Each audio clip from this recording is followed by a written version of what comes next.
KN. Welcome back muli sa ating channel. Kwentong nobela, The Invincible. Tagalog Translator, Andy Dors Kabanata 1231 hanggang 1240. Ika-124 na episode ng Hindi Magagapi, Tawag, I-Prick, I-Click, I-Subscribe Kwentong Nobela Kabanata 1231. Isang petrified divine elephant. Sa Myriad Gods Manor, masayang-masaya si Yao Chi matapos niyang basahin ang mensahe ni Juan Solan na halos hindi na siya makaupo. Pagkatapos makipag-usap kay Yao Chi ng ilang sandali, huminahon si Huang Xiaolong at nagsimulang mag-cultivate. Naka-cross-leg siya sa loob ng secret chamber ng Cosmos Palace.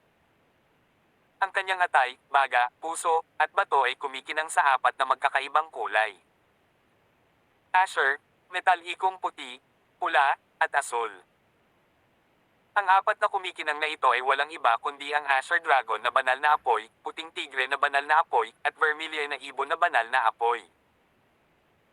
Ang kaguluhang espiritual na enerhiya ay gamulong pababa mula sa kawalan patungo sa katawan ni Juan Solan. Matapos ang kanyang cultivation ay umunlad sa Fourth Order Ancient God Realm, ang apat na banal na apoy ay lumaki ng husto at ang kulay abong chaos na espiritual na enerhiya na kanyang natanggap ay mas mayaman. Ang kaguluhang espiritual na enerhiya ay pumasok mula sa korona ng ulo ni Juan Solan na nagpapalakas at nag-aalaga sa kanyang tunay na dragon physique, sa kanyang mga panloob na organo pati na rin sa kanyang mga Diyos. Ang Moonjade Heavenly Spiral Shell ay umiikot sa kamalayan ni Juan Solan, na naglalabas ng kulay pilak na liwanag ng Moon Essence na hinihigop ng tatlong pinakamataas na Diyosa ni Juan Solan. Lalong lumakas ang kaluluwa ni Juan Solan sa loob ng ilang buwang ito.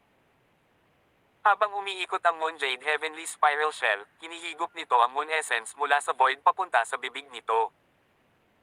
Maliban sa Moon Essence energy, may mga stream ng light purple na enerhiya mula sa Purple Grand Mist Aura Dragon.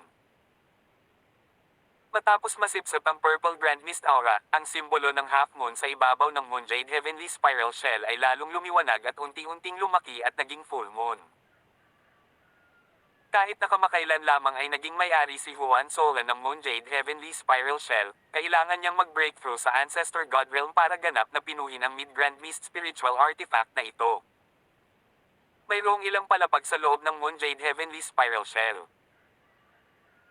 Makapasok lamang si Juan Solan sa unang palapag kasama ang kanyang kasalukuyang God Force, ngunit naramdaman niya na ang ilang palapag na sumunod sa unang palapag ay naglalaman ng isang malaking sikreto na may kaugnayan sa Ancient Heavenly Emperor.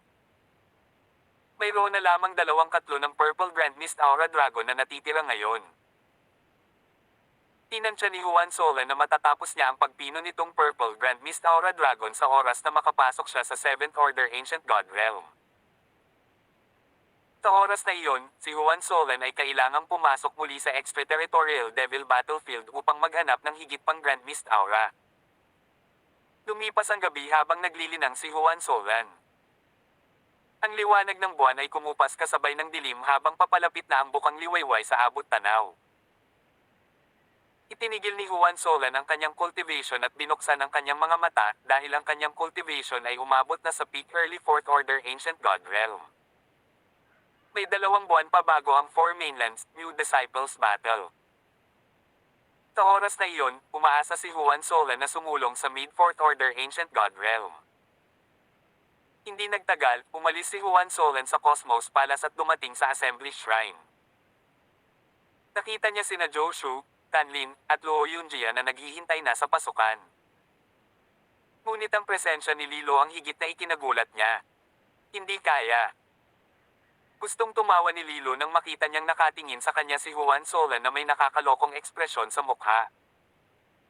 Lure, hindi ka sasama sa amin sa 10,000 Elephant Mountain, di ba? Tanong ni Juan Solan. Bakit, hindi ba pwede? Ipinikit ni Lilo ang kanyang masiglang mga mata. Ang ekspresyon niyang iyon ay nagpabilis ng tibok ng puso ni na Zhou Shu, Tan Lin, at Luo Yunjia. Natulala sandali si Juan Solan, pupunta talaga siya. Pagamat si Lilo ay isang Emperor rank Godhead genius na disipulo kasama ng pagiging isang personal na disipulo ng Myriad Flames Ancestor at Black Eyes Ancestor, hindi pa siya lumahok sa labanan ng Four Mainlands New Disciples. Kaya naman, sa pagkakataong ito, gusto niyang sundan at panoorin ang mga kalakasan ng iba pang mga alagad ng tatlong pangunahing lupain. Parehong Myriad Flames Ancestor at Black Eyes Ancestor ay sumang-ayon sa kahilingan ni Lilo ng hindi nag-iisip. Pagkatapos ng lahat, ang pagmamasid sa labanan ay maaaring magpalawak ng abot tanaw ni Lilo at mapahusay ang kanyang landas sa paglilinang sa hinaharap. Sa oras na ito, ang Golden Brow Ancestor, Blood Knife Ancestor, Myriad Flames Ancestor, Black Eyes Ancestor, at Sky Sword Ancestor ay lumabas mula sa Assembly Shrine. Ang limang ancestors na ito ang namamahala sa pamumuno sa grupong ito sa 10,000 Elephant Mountain sa pagkakataong ito. Sa sandaling lumabas si Black Eyes Ancestor ay nakita niya si Juan Solan na nakatayo sa tabi ni Lilo. Lumubog kaagad ang kanyang matandang mukha nang magpakawala siya ng malamig na haramf. Si Juan Solan ay nanatiling walang pakialam at hindi nag-abalang tingnan ang matandang mukha na iyon. Ang Golden Brow Ancestor at ang iba pa ay nagkunwaring walang nakita habang inaakay nila ang iilan sa mga disipulo palabas ng Fortune Divine Kingdom patungo sa punong tanggapan ng Fortune Gate na punong tanggapan. Ang anim na iba pang kalahok na disipulo, sina Wu Chenner, Xingguo, Go Yuanhui, Chen Kai, Tao Ming, at Sun Qiang ay naghihintay na sa malaking bulwagan. Maliban sa anim na disipulong ito, bawat isa sa kani-kanilang mga masters na mga Fortune Gate Grand Elders ay pupunta rin sa bagong disipulo ng Four Mainlands na labanan. Nakaramdam ng inggit si Wu Chenner at ang lima pa nang makita nila sina Zhou Shu, Tan Lin, Luo Yunjia, at Juan Solan. Magsisinungaling sila kung sasabihin nilang hindi sila inggit. Ang makapag-cultivate lang sa loob ng Fortune Divine Kingdom ay sapat na para maging berde ang kanilang mga mata sa inggit. Mabilis na sumulyap si Juan Solan sa kanilang anim. Pagkatapos ng 3 taon ng paglilinang sa Fortune Gate, si Wu Chenner at ang iba pa ay bumuti ng husto. Si Wu Chenner at ang Divine Beast na si Snow Phoenix na nakatira sa loob ng Snow Phoenix Float ay nag-iwan ng malalim na impresyon kay Juan Solan noong All Islands Great War mula mahigit 3 taon na ang nakalipas. Ilang sandali pa, umalis na ang grupo sa Fortune Gate. Isang grupo ng mahigit 20 tao ang lumipad palabas ng Fortune Gate Great Hall patungo sa transmission array. Hindi sila direktang mailipat ng transmission array sa tuktok ng 10,000 Elephant Mountain, ngunit nakarating sila sa pinakamalapit na lugar na tinatawag na 10,000 Elephant Kingdom. At muli, hindi rin may padala ng transmission array ng Fortune Gate ang grupo ni Juan Solan ng direkta sa 10,000 Elephant Kingdom. Kinailangan nilang baguhin ang higit sa 100 transmission arrays para makarating doon. Inabot ng 2 araw ang grupo ni Juan Solan bago makarating sa 10,000 Elephant Kingdom dahil lumiwanag ang transmission array ng Fortune Gate. Ang Fortune Mainland ay may 10,000 kaharian na may iba't ibang laki, gayunpaman, ang Fortune Kingdom lamang ang itinayo ng Fortune Gate, habang ang iba ay itinayo ng ibang mga pamilya at puwersa sa Fortune Mainland. Ang grupo ni Juan Solan ay nanatili ng isang gabi sa 10,000 Elephant Kingdom dahil plano nilang maglakbay patungo sa 10,000 Elephant Mountain kinabukasan. Pagkalipas ng 1 buwan, sa wakas ay narating ng grupo ang 10,000 kaharian sa pamamagitan ng paglalakbay sa buong daan sa mga transmission array na huminto upang magpahinga sa pagitan. Nakita ni Juan Solan ang isang napakalaking batong elepante sa harap ng plaza nang siya ay lumabas mula sa hanay ng transmission array ng 10,000 Elephant Kingdom. Ang inukit na batong elepante na ito ay ilang daang zang ang taas at naglabas ng sinaunang mabangis na aura ng hayop. Ang isang ukit na bato ay maaari talagang maglabas ng isang mabangis na aura ng hayop. Si Juan Solan ay nagulat sa loob at gayon din sina Zhou Shu, Tan Lin, Luo Yunjia, at iba pang mga disipulo. Panay ang tingin nilang lahat sa inukit na bato.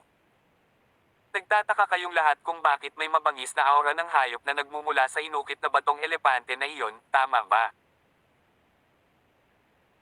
Tinanong sila ni Golden Brow Ancestor nang makita niya ang kanilang gulat na mga ekspresyon, ngunit pagkatapos ay nagpatuloy sa pagpapaliwanag sa pamamagitan ng pagsagot sa sarili niyang tanong. Sa katunayan, ang larawang inukit sa bato ng elepante ay isang aktwal na sinaunang ang banal na elepante ay naging bato. Ang isang tunay na banal na elepante ay naging bato. Hindi isang ukit na bato. Hindi na itago ni na Juan Solan, Zhou Shu, at ng iba pa ang kanilang pagkagulat. Ayon sa mga lumang record, ang isang Supreme Master ay gumamit ng isang nakakatakot na pamamaraan upang gawing bato ang isang banal na elepante sa panahong Desolado. Ang Sky Sword Ancestor ay nagpaliwanag, ang banal na elepante na ito ay nakatayo dito sa loob ng 5 bilyong taon. 5 bilyong taon. Naramdaman ni Juan Solan at ng iba pa ang kaba sa kanilang mga mukha. Ito ay masyadong hindi kapanipaniwala. 5 bilyong taon na ang lumipas ngunit ang nabangges na banal na elepante na ito ay nagpatuloy na nakatayo sa kinalalagyan nito, sa kabila ng malaking pagbabago sa langit at lupa, at mga imperyo. Maya-maya pa, biglang may naisip si Juan Solan, mabubuhay pa kaya itong Desolate Era Divine Elephant. Sa kasamaang palad, hindi siya sinamahan ng maliit na baka at malaki ang posibilidad na mas marami itong nalalaman tungkol sa banal na elepante na ito. Tinubukan ni Juan Solan na gamitin ang kanyang divine sense upang tumago sa loob ng natuyong banal na elepante, ngunit ito ay hindi nagtagumpay. Noong nakaraan, karamihan sa atin ay sinubukang gumamit ng iba't ibang paraan upang ilipat ang natuyong banal na elepante na ito, ngunit wala sa kanila ang gumana. Ang lahat ng aming pinakamalakas na pag-atake ay hindi naging matagumpay na nag-iwan ng kahit katiting na marka sa katawan nito. Dugo Knife Ancestor ay nananangis at idinagdag, ngunit sa palagay namin ang banal na elepante na ito ay hindi namatay, ito ay nahulog lamang sa malalim na pagkakatulog. Bahagyang kumislap sa pananabik ang mga mata ni Juan Solan. Sige ngayon, sapat na ang tungkol sa banal na elepante na ito. Humanap tayo ng matutuluyan, pagkatapos ay pumunta sa 10,000 Elephant Mountain bukas. Sabi ni Sky Sword Ancestor. Tawag. I-prick. I-click. I-subscribe kwentong nobela. Hindi magagapi. Tagalog Translator, Andy Dors, Kabanata 1232. Ang 10,000 hari ng elepante. Pinangunahan ng ilang mga ninuno ang grupo ng mga disipulo palabas mula sa Transmission Array Square. Bago umalis, muling sinulyapan ni Juan Solan ang banal na batong elepante. Sa loob-loob niya ay nagpasya na dalhin ang maliit na baka sa hinaharap upang makita kung may paraan upang mabuhay muli ang banal na elepante na ito. Hindi nagtagal ay nakahanap ng matutuluyan ang grupo pagkatapos umalis sa plaza. Bagamat ang 10,000 Kingdom ay katabi ng Fortune Mainland, wala ito sa Fortune Mainland, kaya hindi ito nasa ilalim ng pamamahala ng Fortune Gate. Ito ay pinamamahalaan ng isang misteryosong patriarch ng 10,000 Elephant Clan. Walang masyadong nakakaalam sa pinagmulan ng 10,000 Elephant Clan. Ayon sa ilang mga tao, ang 10,000 Elephant Clan ay lumitaw kaagad pagkatapos ng pagdating ng petrified na banal na elepante. Ano man ang iba't ibang bersyon ng mga haka-haka, ito ay isang hindi maikikailan na katotohanan na ang 10,000 Elephant Clan ay isang sinaunang pamilya ng Vientiane World. Mas matanda pa sa Vientiane World Fortune Gate o Wango Clan. Maging ang Fortune Gate at Wango Clan ay nag-iingat sa 10,000 Elephant Clan. Mapalad na ang 10,000 Elephant Clan ay binantayan lamang ang 10,000 Elephant Kingdom at hindi kailanman pinalawak ang kanilang puwersa. Pinakamahalaga, napanatili nila ang isang mapayapang relasyon sa Fortune Gate, Wango Clan, at maging sa Dark Elf Tribe. Ilang sandali matapos umalis ang grupo ni Juan Solan sa 10,000 Elephant Square, isang grupo ng mga tao ang lumabas mula sa transmission array. Ito ang pangkat ng Wango Clan. Ang taong namumuno sa pangkat ng Wango Clan ay nagpakita ng matinding kabangisan, at ang taong ito ay walang iba kundi ang kasalukuyang Wango Clan Patriarch na si Wango Rui. Kalahating hakbang sa likuran niya ang tatlong ninuno ng Wango Clan na sina Wango Junfei, Wango Ren, at Wango Haoyuan. Nakatayo sa likod ng tatlong Wango Clan ancestors ang ilang Wango Clan Grand Elders, pati na rin sina Wango Ziyi, Wango Dongchen, at ang iba pa sa 10 kalahok. Lumakad si Wango Ziyi kasama ang Wango Clan Grand Elders. Ang kanyang lakad ay malakas at matatag, at ang kanyang mga mata ay nagniningning, puno ng buhay. Nakahawig ng mabituing kalangitan sa gabi, katulad ng dalawang nagniningning na araw sa liwanag ng araw. Lumakad si Wango Dongchen sa tabi ni Wango Ziyi. Mas malakas siya kumpara noong nasa Wu Island sila 2 taon na ang nakararaan.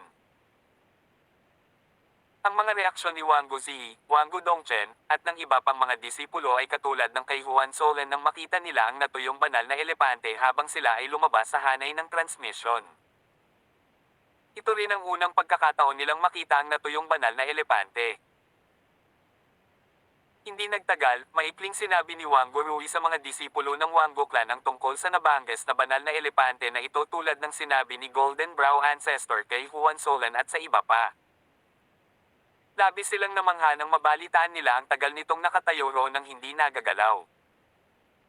Patriarch, mayroon bang anumang paraan upang buhayin ang banal na elepante na ito? Tanong ni Wang Guzi pagkaraan ng ilang oras.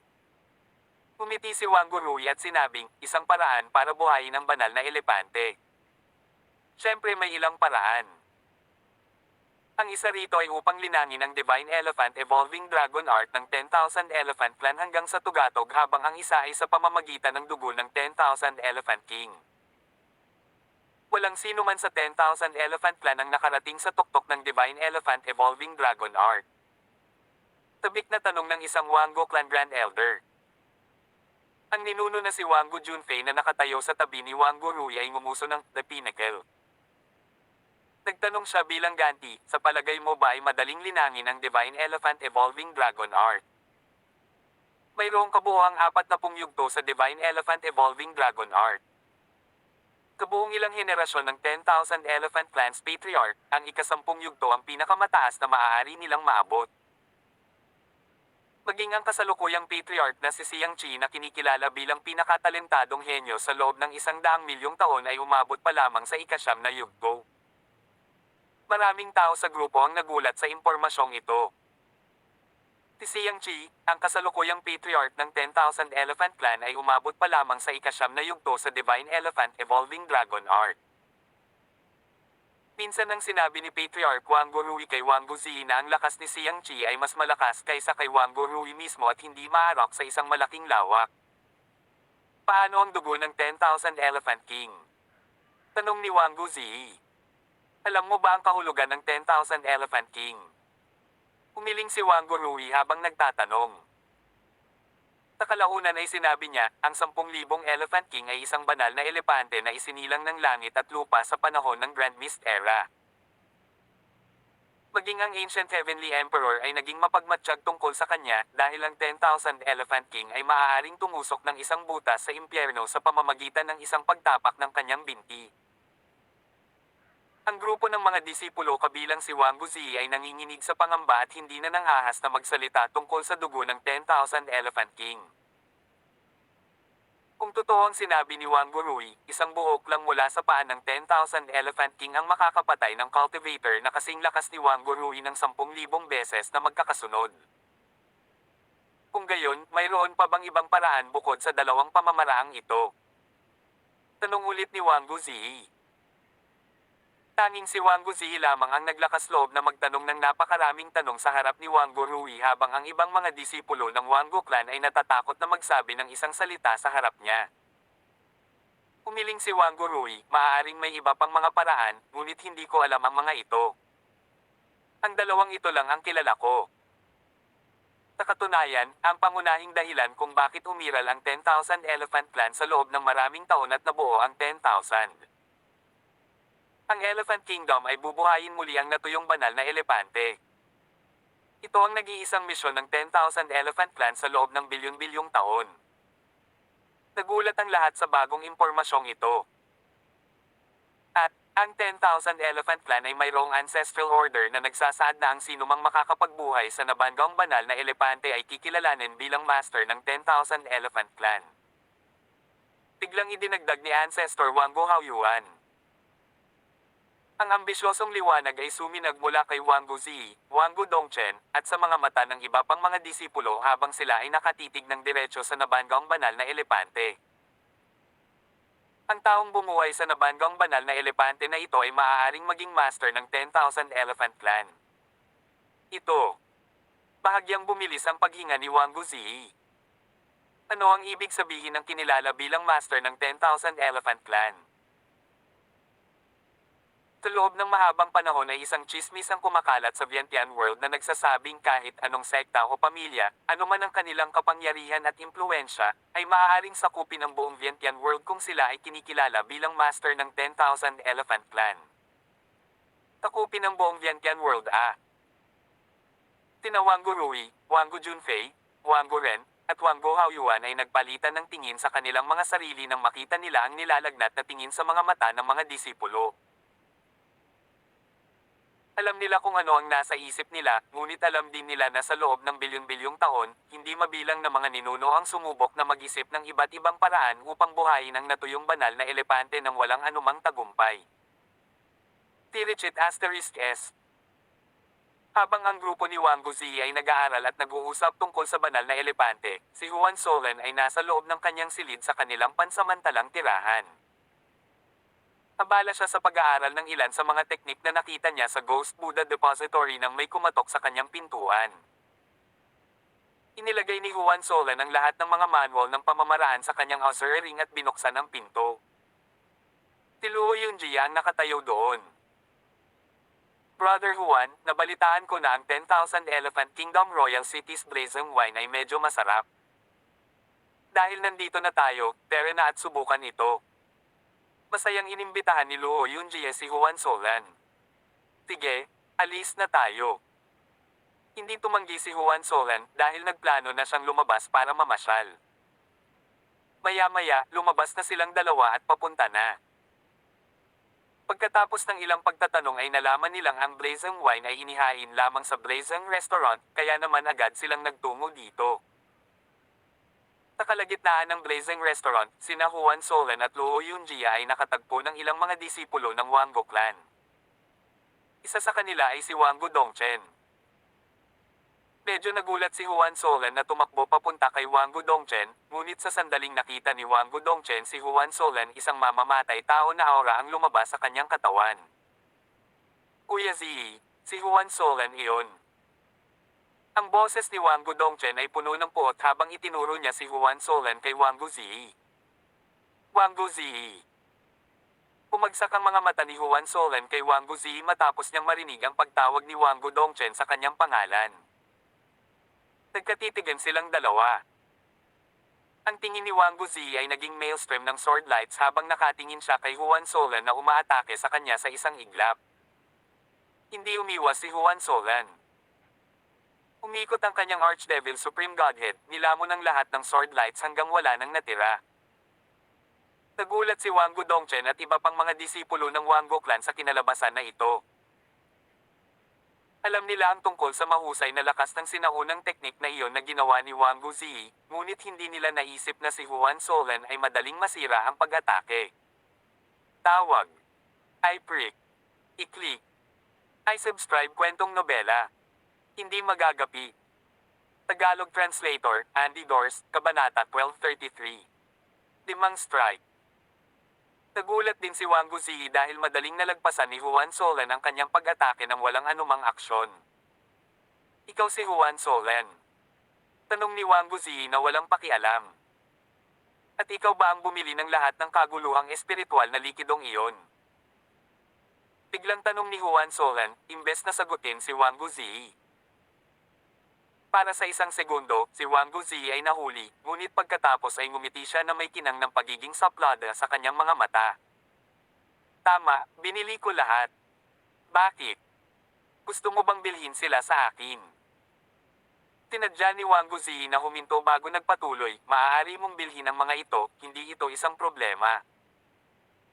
Gumamit ako ng mahigit 2 trilyong shenbi para bilhin ang mga ito. Maaari mo akong bigyan ng 20 trilyong shenbi at ibebenta ko ito sa iyo. Lumalim ang mapang asar niyang ngiti. Malinaw, hindi plano ni Wang Ziyi na ibenta ang kanyang kaguluhang espiritual na likido kay Juan Solen, ngunit pinaglalaroan lang siya. Wanggu Ziyi, huwag masyadong gaaman. Sumingit si Luo Yunjia. Gusto mong ibenta ang mga bagay na orihinal na nagkakahalaga ng 2 trilyong shenbi sa halagang 20 trilyong shenbi. Bahagyang sumulyap si Wanggu Ziyi kay Luo Yunjia at nagtanong, at ikaw ay? Ako si Luo Yunjia ng Fortune Gate. Sagot ni Luo Yunjia. Hindi ko narinig ang pangalang iyon. Umiling si Wang Guzi at tuluyang hindi pinansin si Luo Yunjia. Namula ang mukha ni Luo Yunjie sa galit at pagkatapos ay namumula sa hiya. Siya ay isang Emperor-rank Godhead genius na disipulo, at kahit na ang kanyang reputasyon ay hindi kasing ganda ng kay Huan Solan, dapat ay narinig na siya ni Wang Guzi. Ngunit sinadya siyang pinaalis ni Wang Guzi na sinasabing hindi niya narinig ang tungkol sa kanya. This was contempt. Naked contempt. Luo Yunjie, ganoon ba? Malamig na tumikim si Wang Gudongchen at sinabing, narinig kita. Narinig ko na sa yugto ng labanan sa All Islands Great War, wala ka man lang lakas ng loob na labanan si Huan Solan noong kalaban mo siya, at muntik mo nang mainas ang iyong sarili bago aminin kaagad ang pagkatalo. Ikaw ang Luo Yunjie na nagalit sa sarili, hindi ba? Nagtawanan ng grupo ng mga disipulo ng Wanggo clan. So, itong batang ito. Nagtataka ako kung bakit parang pamilyar ang pangalan niya. Brat, kung halos mainas ka sa pagkikita mo lang kay Huan Solan sa entablado ng labanan, siguradong mapapahiya ka kapag nakilala mo ang ating Kuya Zi mamaya. Lalong lumakas ang tawa ng mga disipulo ng Wanggo clan na umaakit sa atensyon ng mga tao sa paligid. Huminto ang mga naglalakad sa kalye at nanood, naghihintay ng magandang palabas. Kayong lahat. Namula ang mga mata ni Luo Yunjie at akmang sasalakayin niya ang mga disipulo ng Wanggo clan sa galit. Nang maramdaman ito, iniunat ni Huan Solan ang kanyang braso upang harangan siya. Huminto sandali si Luo Yunjie at nakitang umiling si Huan Solan na nagpapahiwatig na tigilan na niya ang pagiging walang ingat. Nasa 10,000 Elephant Royal City sila. Kanina, pinaalalahanan ng Golden Brow Ancestor, Blood Knife Ancestor, at Sky Sword Ancestor na huwag makisali rito. Itinaas ni Wang Guzi ang kanyang kamay upang ipahiwatig ang mga disipulo ng Wanggo clan na tumigil sa pagtawa. Tumingin siya kay Huan Solan at sinabing, maaari mong makuha ang kaguluhang espiritual na likidong iyon ng libre, kung makakayanan mo ang 5 hampas mula sa akin sa entablado ng labanan. Noong una, inakala ni Wang Guzi na madali niyang matatalo si Huan Solan sa 3 strike lang. Gayunpaman, dahil walang kahirap-hirap na nasira ni Huan Solan ang kanyang nakaraang pag-atake, si Wang Guzi ay nakakuha ng bagong pananaw at ngayon ay naniniwala na maaari niyang talunin si Huan Solan sa 5 strike sa halip na 3. Ang pagbabagong ito sa pananaw ni Wang Guzi ay nagpahiwatig na nasuri na niya si Huan Solan na mas malakas kaysa sa kanyang unang inaasahan. Hindi pa banggitin, ilang taon na ang nakalilipas, walang disipulo ang makatiis ng isang hit mula kay Wang Guzi sa panahon ng Eternal Mainland's All Islands Great War. Kaya't ang 5 strike ay parang napakataas na papuri sa mga mata ni Wang Guzi. Bilang karagdagan, ang lakas ni Wang Guzi ay tumaas ng husto mula sa paglilinang sa loob ng makajos na killing furnace nitong huling 2 taon. Nanliit ang mga mata ni Huan Solan na nagpakita ng nakakatakot na ngiti habang sumagot, oo naman. 5 strike. Tutuperin ko ang hiling mo. Nang hihilahin na ni Huan Solan si Luo Yunjie palayo, nagsalita si Wang Guzi, kung mabibigo kang makayanan ang 5 hampas mula sa akin, hindi mo lang mawawala ang pagkakataon mong makuha ang kaguluhang espiritual na likido ng libre, ngunit ipinapangako ko rin na mapilayan ang 2 mong kamay sa ngalan ni Wang Gudongchen. Humisi si Wang Gudongchen, Huan Solan, hindi ka ba nagsisisi ngayon? Malamig na sagot ni Huan Solan, nagsisisi talaga ako, pinagsisisihan ko na hindi ko nasayang ang 3 mong paa. 3 paa.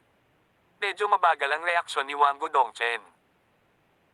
Nang matanto niya ang ibig sabihin ni Huan Solan, nagalit siya at umungal sa kanya, Huan Solan, lampoin kita sa sandaling ito. Tumugod siya patungo kay Huan Solan, ngunit natigil ang kanyang pagkilos nang hawakan ni Wang Guzi ang balikat ni Wang Gudongchen. Hinailan ni Huan Solan si Luo Yunjie, at pareho silang tumalikod at umalis. Si Wang Gudongchen ay umungal sa galit habang pinapanood niya sina Huan Solan at Luo Yunjie na umalis, Huan Solan, papatayin kita.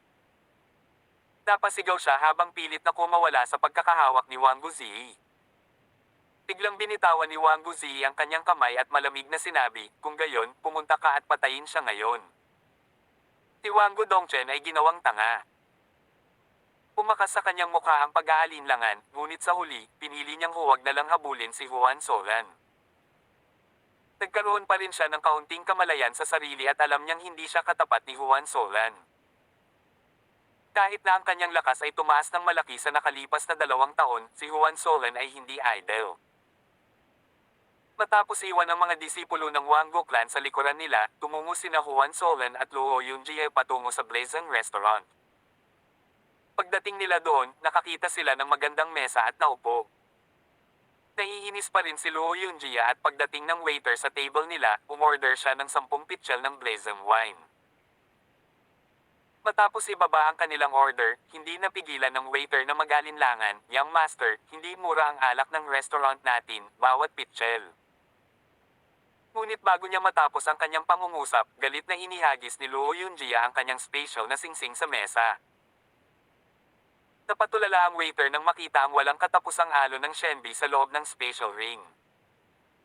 Walang sabi-sabing tumalikod ang waiter at nagmamadaling umalis para dalhin ang alak. Ilang sandali pa, ang naglalagablab na alak ay inihain sa mesa nina Juan Solan at Luo Yunjie. Mabilis nilang nilagok ang sunod-sunod na mangkok, naubos ang 2 pitchel sa napakaikling panahon. Noon lamang hamupa ang karamihan sa galit ni Luo Yunjie. "Maghintay hanggang sa labanan sa entablado, tutulungan kitang ilabas ang iyong galit kay Wang Guzi." Nangako si Juan Solan. Sumagot si Luo Yunjie, "Magandang kapatid, masaya akong marinig na sabihin mo ito, sapat na iyon para sa akin. Halika, ituloy mo akong uminom." Hindi niya isinasapuso ang mga salita ni Juan Solan dahil alam ng lahat ang talento at lakas ni Wang Guzi. Bago pa man magsimula ang Four Mainlands New Disciples Battle, si Wang Guzi ay karaniwang kinikilala bilang unang nagwagi ng pwesto. Alam ni Luo Yunjie na napakalakas ni Juan Solan, ngunit naniniwala rin siya na mas malakas si Wang Guzi kaysa kay Juan Solan. Naiintindihan ni Juan Solan kung bakit hindi naniniwala si Luo Yunjie sa kanyang pangako, ngunit pinili niyang manahimik. Wala sa kanyang kalikasan na ipaliwanag ang kanyang sarili. Napaka-blowhard. Talagang naglakas loob siyang sabihin na haharapin niya si Wang Guzi. Mapangasar na sumengot ang isang binata sa dulong bahagi ng restaurant. Ang binatang ito ay nakasuot ng malalim na ginintoang purple na brocade na damit. Siya ay may napakakapal na itim na kilay, at ang kanyang mga pupil ay napakaitim na tila sila ay tinina ng tinta. Nagbibigay sa iba ng nakakatakot na pakiramdam. Napansin na ni Juan Solan ang binatang ito simula nang pumasok sila sa restaurant. Sa paghusga sa kanyang kasuotan, malamang na isa siya sa mga disipulo ng Dark Elf tribe na kalahok sa darating na Four Mainlands New Disciples Battle. Higit pa rito, nakikita ni Juan Solan na ang binatang ito ay mas malakas kaysa kina Zhou Shu, Tan Lin, at Luo Yunjie. Ang ibig sabihin nito ay ang taong ito ay walang iba kundi si Yu Wuxan. Tanging ang numero 1 henyong disipulo ng Dark Elf tribe, si Yu Wuxan, ang may ganitong mataas na antas ng lakas. "Ikaw Wuxan, kaya kung man o hindi makaharap si Wang Guzi ay parang walang kinalaman sa iyo." Walang pakialam na sabi ni Juan Solan. "Maaaring dahil hindi mo nagawang talunin si Wang Guzi, sa tingin mo ay maaaring mabaigo rin ang iba." Natigilan si Yu Wuxan nang banggitin ni Huang Xiaolong ang kanyang pangalan. Malayo na niyang inaasahan na hulaan ni Juan Solan ang kanyang pagkakakilanlan. "Ikaw si Juan Solan." Ang mga tinte itim na estudyante ni Yu Wuxan ay naayos kay Juan Solan. Isang hindi napapansing walang katapusang pag-ikot ang lumitaw sa kaibuturan ng mga mata ni Yu Wuxan. Ito ang Divine Destruction Eye Art, isang makapangyarihang sinaunang banal na sining na kanyang nilinang. Ang pamamaraang ito ay maaaring maging ganap na baliw sa isang matino na tao na hindi alam ng biktima. Hindi pa banggitin, ginamit lang ni Yu Wuxan ang Divine Art Technique na ito, na isiniwalat ang kanyang malupit at nakakalaso na personalidad, bilang reaksyon sa isang pangungusap lamang ni Juan Solan. Ang mga sulok ng labi ni Yu Wuxan ay nakakurba sa isang malamig na pagngisi. Kahit isang maagang 6th Order Ancient God Realm Cultivator ay hindi makadetect ng kanyang Divine Destruction Eye Art hanggang sa huli na at nauwi sa matinding pinsala sa kaluluwa. Kung ang batang itim na buhok na ito ay talagang si Huang Xiaolong, malapit na siyang maging tanga. Gayunpaman, lumipas ang ilang minuto ay nakaupo pa rin doon si Juan Solan at masayang umiinom ng kanyang alak kasama si Luo Yunjia. Walang nagbago sa kanya. Ikaw Watson nakaramdam ng labis na pagkalito, ano ang nangyayari? Paano siya magiging maayos? Tawag. I prick. I-click. I subscribe kwentong nobela. Hindi magagapi. Tagalog Translator, Andy Dors, Kabanata 1234. Dagat ng dugo. Ang kawalan ng paniniwala ay nagtulak kay Yu Watson na i-circulate ang God Force mula sa kanyang ranggo na emperador na Darth Nether Godhead. Sa isang iglap, lumundag ang elemento ng kadiliman na God Force at lumaki ang mga pag-ikot sa kanyang mga mag-aaral, na lalong nagpalakas sa kanyang pag-atake kay Juan Solan. Ngunit gaano man niya kalakas ang pag-ikot ng kanyang God Force, nanatiling hindi apektado si Juan Solan, masayang umiinom at nakikipag-usap kay Luo Yunjia. Out of nowhere, isang matunog na pagsabog sa isipan ni Yu Watson ang nagdulot sa kanya ng kalokohan na parang isang higanting umutot. Ang kanyang isip buzzed para sa isang mahabang panahon. Naglaho ang malalakas na pag-ikot sa kanyang mga pupil habang nakakakita siya ng mga bituin. Muling umikot ang Darth Nether Godhead ni Yu Watson at isang tabing ng kadiliman ng bumalot sa kanyang isipan. Noon lang unti-unting huminto ang mga alingaw-ngaw ng mga pagsabog sa loob ng kanyang ulo. Gayunpaman, ang mukha ni Yu Watson ay kasing puti ng shit.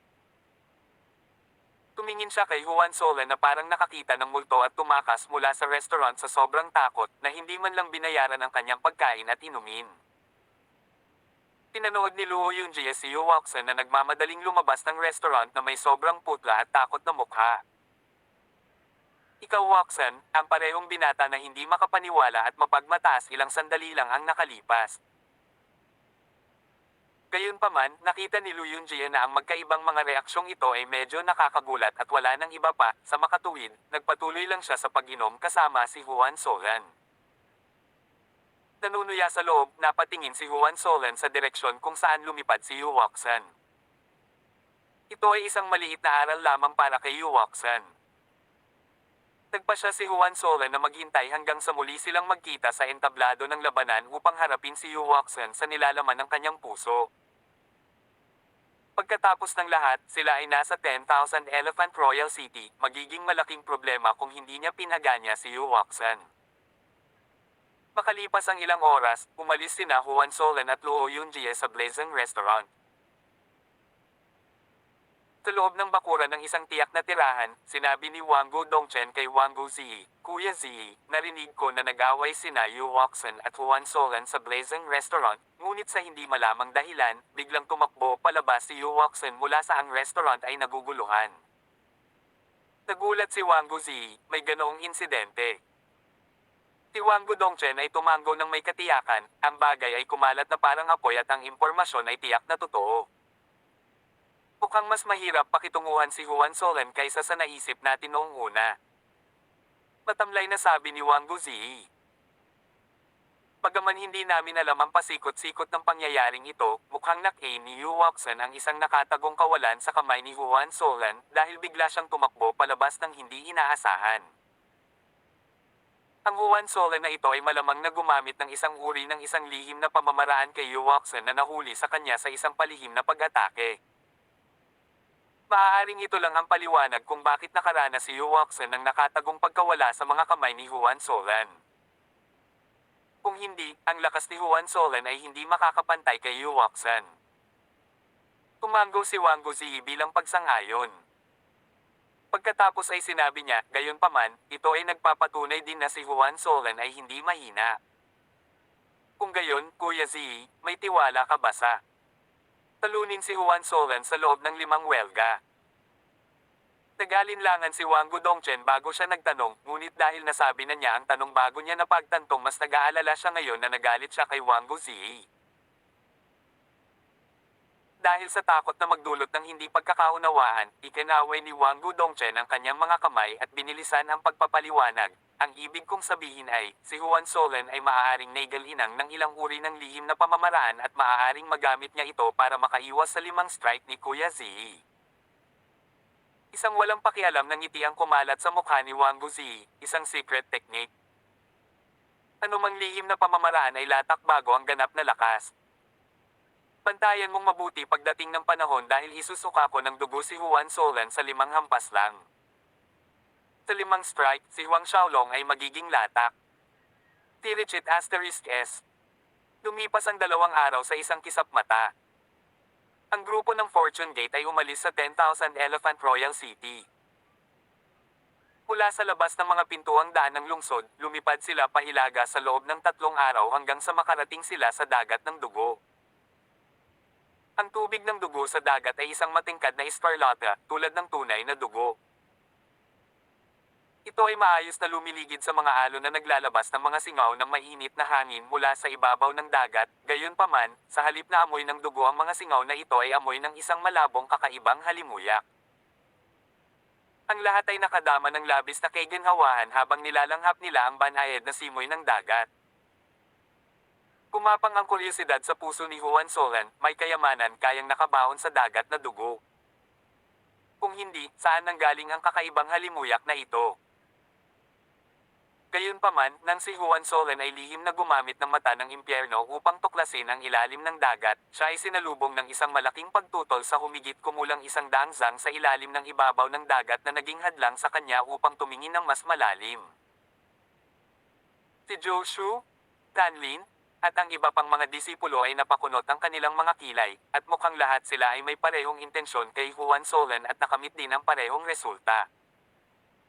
Bahagyang umindayog ang gilid ng puting damit ni Lilo habang kumikislap ang puti at itim na liwanag ng espada sa kanyang magagandang mata. Hindi mo na kailangang mag-explore pa. Iminungkahi ng Myriad Flames Ancestor. Pagkatapos ay idinagdag niya, sa katunayan, wala sa ilalim ng dagat na ito ng dugo. Si Juan Solan at ang iba pa ay halos mabulunan ng sarili nilang laway sa sinabi ng Myriad Flames Ancestor. Wala ba sa seabed? Na-explore na natin ang Blood Sea noong nakaraan, maging ang seabed nito. Maliban sa ilang sira-sirang guho ng isang sinaunang lungsod, wala nang iba pa doon. Paliwanag ni Sky Sword Ancestor. Mga wasak na guho ng isang sinaunang lungsod. Pagninilay-nilay ni Juan Solan. Sa kanyang opinyon, ang Sky Sword Ancestor at ang iba pa ay hindi lamang mahanap ang sekreto ng Blood Sea, ngunit hindi yun nangangahulugan na wala doon. Ano pa ang maaaring ipaliwanag ang kakaibang halimuyak ng Blood Sea at ang mga escarlata na alon? Gayunpaman, may ilang kakaibang halimaw ng dugo sa Blood Sea na sumisipsip ng dugo ng tao. Maging mapagbantay ang lahat kapag lumilipad sa ibabaw nito at subukang panatilihin ang hindi bababa sa 500 metro ang taas mula sa ibabaw ng dagat. Pinaalalahanan ni Golden Brow Ancestor ang mga disipulo. Mga halimaw ng dugo na sumisipsip ng dugo ng tao. Ang mga mukha ni na Zhou Shu, Tan Lin, at lahat ng iba ay nakaunat sa kaba. Maging si Lilo ay mukhang medyo namumutla. Habang nangunguna ang Golden Brow Ancestor sa kanilang harapan, lahat ay lumukso sa hangin at lumipad patungo sa 10,000 Elephant Mountain na matatagpuan sa gitnang rehiyon ng Blood Sea. Aabutin sila ng 5 hanggang 6 na araw bago makarating sa 10,000 Elephant Mountain dahil sa kanilang bilis at sa kalawakan ng dugong dagat. Kanina pa sila lumilipad ng grupo nang biglang may sinag ng dugong bumaril patungo sa kanila sa isang nakakagulat na bilis mula sa dagat ng dugo. Napakabilis nito na kahit na ang isang 4th Order Ancient God Realm Cultivator ay nahirapang iwasan ito. Tinarget nito si Lilo, ngunit ng ilang metro na ito mula sa pagtama sa kanyang mga paa, nilaslas ito ni Juan Solan gamit ang kanyang Mulberry Sword at hiniwa ito. Nakita ni na Zhou Shu, Tan Lin, at ng iba pang mga disipulo na ang ilaw ng dugo ay talagang isang malagkit na nilalang na bahagyang kahawig ng isda. Naiinis na sila sa pagtingin pa lang nito at bumagsak ang mga goosebumps sa kanilang leeg. Ayos ka lang.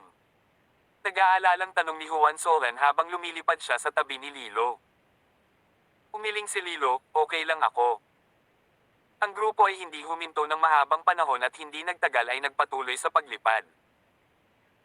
Si Juan Solan ay nanatili sa tabi ni Lilo sa buong daan at lahat ng dugong halimaw na lumitaw ay pinatay nila. Ang mga halimaw ng dugo na ito sa pangkalahatan ay napakahina. Karamihan sa kanila ay nasa 4th Order Ancient God Realm Strength o mas mababa pa, habang ang 5th and 6th Order Ancient God Realm Strength Blood Monsters ay bihira.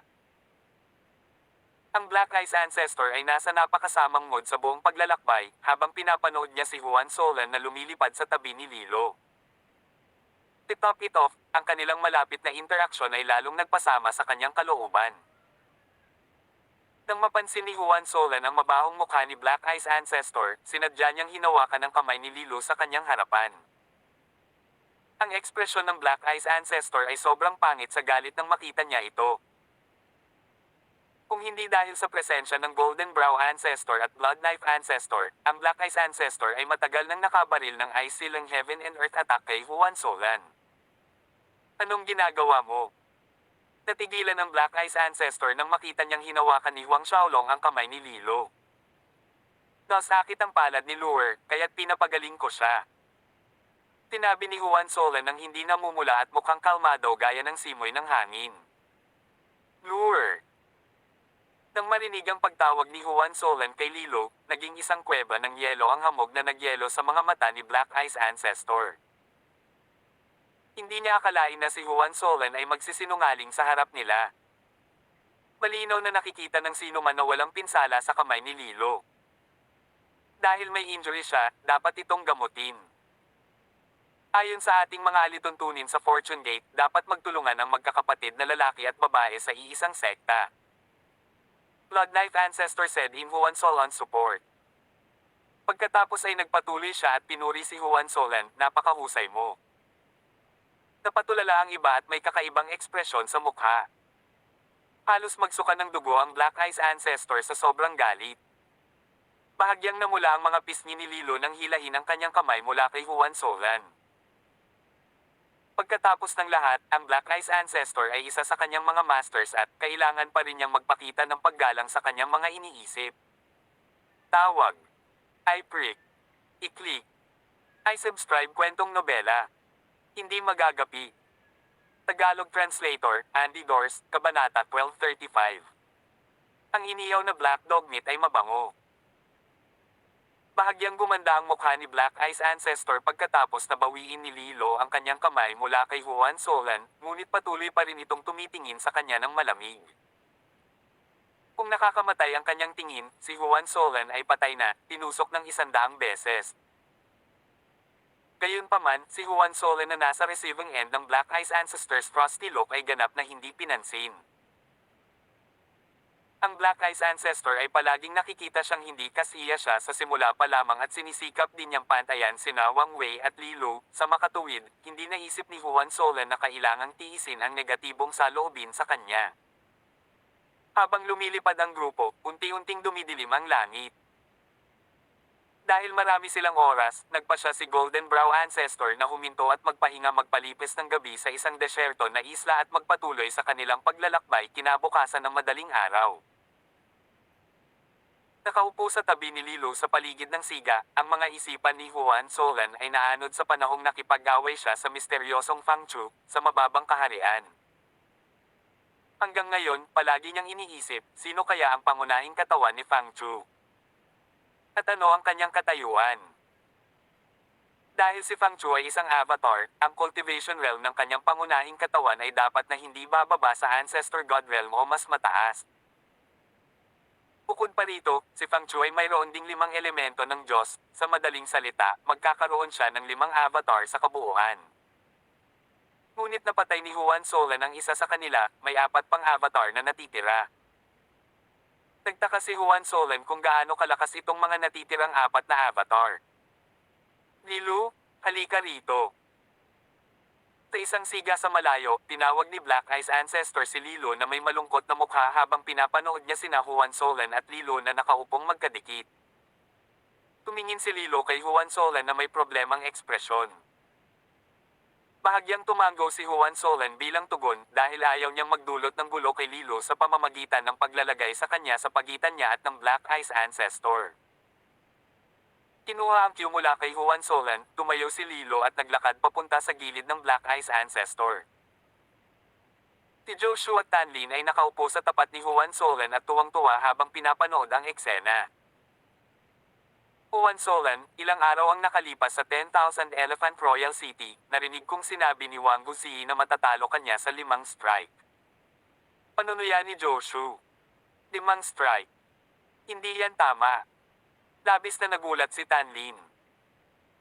Ang ating junior brother na si Juan Solan ay ang ating Fortune Gates Islands Great War na unang disipulo. Hindi ba masyadong kulang ang 5 strike? Hindi ba niya kakayanin ang higit sa 5 welga ni Wang Guzi? Pinagtatawanan ng dalawa si Juan Solan habang sinusundan nila ang mga pangungusap ng isa't isa.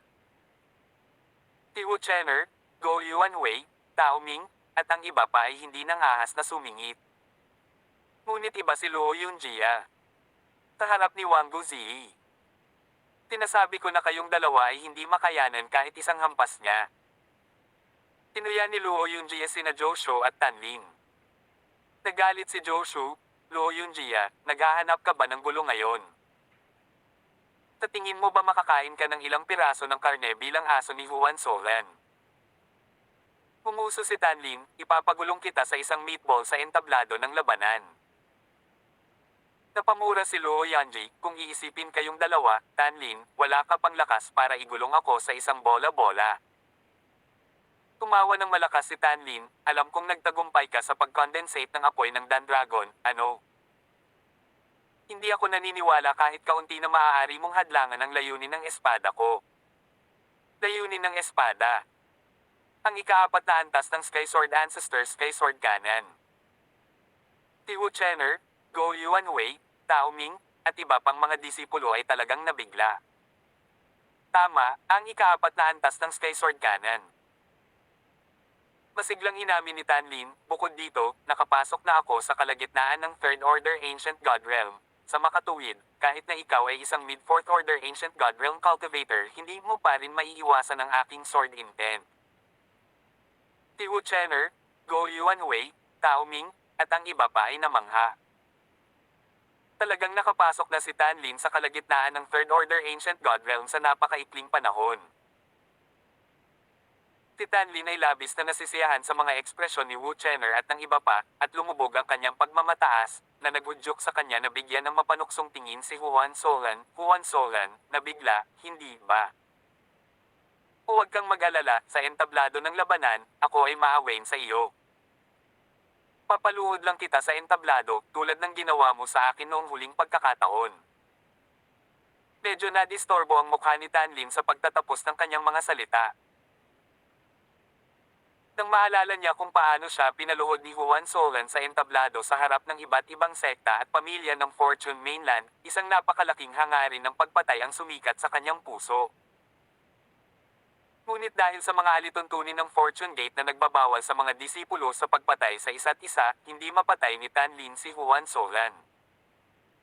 Sa kabilang banda, hindi naman naging problema ang pagpapahiya kay Juan Solan. Ang insidente kung saan pinutol ni Juan Solan ang mga braso at binti ni Mayihay ay napigilan, sa makatuwid, hindi alam ni Tanlin, Joshua, at ng iba pang mga disipulo ang tungkol dito, kung hindi siya magiging napakayabang at magkakaroon ng lakas ng loob na tuyain. At galitin si Juan Solan sa kanyang mukha. Pagkatapos ng lahat, si Mayihay ay isang mid-5th Order Ancient God Realm Master.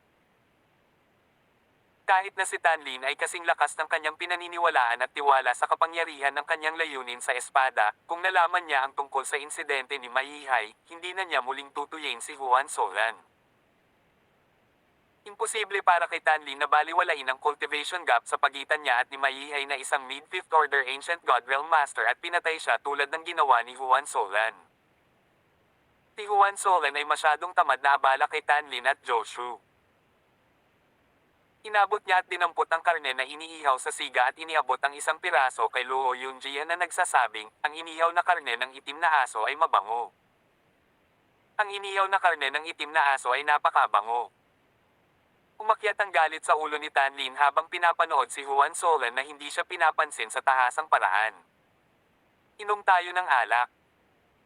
Sabi ni Juan Solan habang inilalabas niya ang Blazing Wine na binili niya sa 10,000 Elephant Royal City's Blazing Restaurant. Kapwa siya at si Luo Yunjia ay kumuha ng isang pitchel ng alak at nilagok sa kanilang kasiyahan. Masarap ang alak na ito.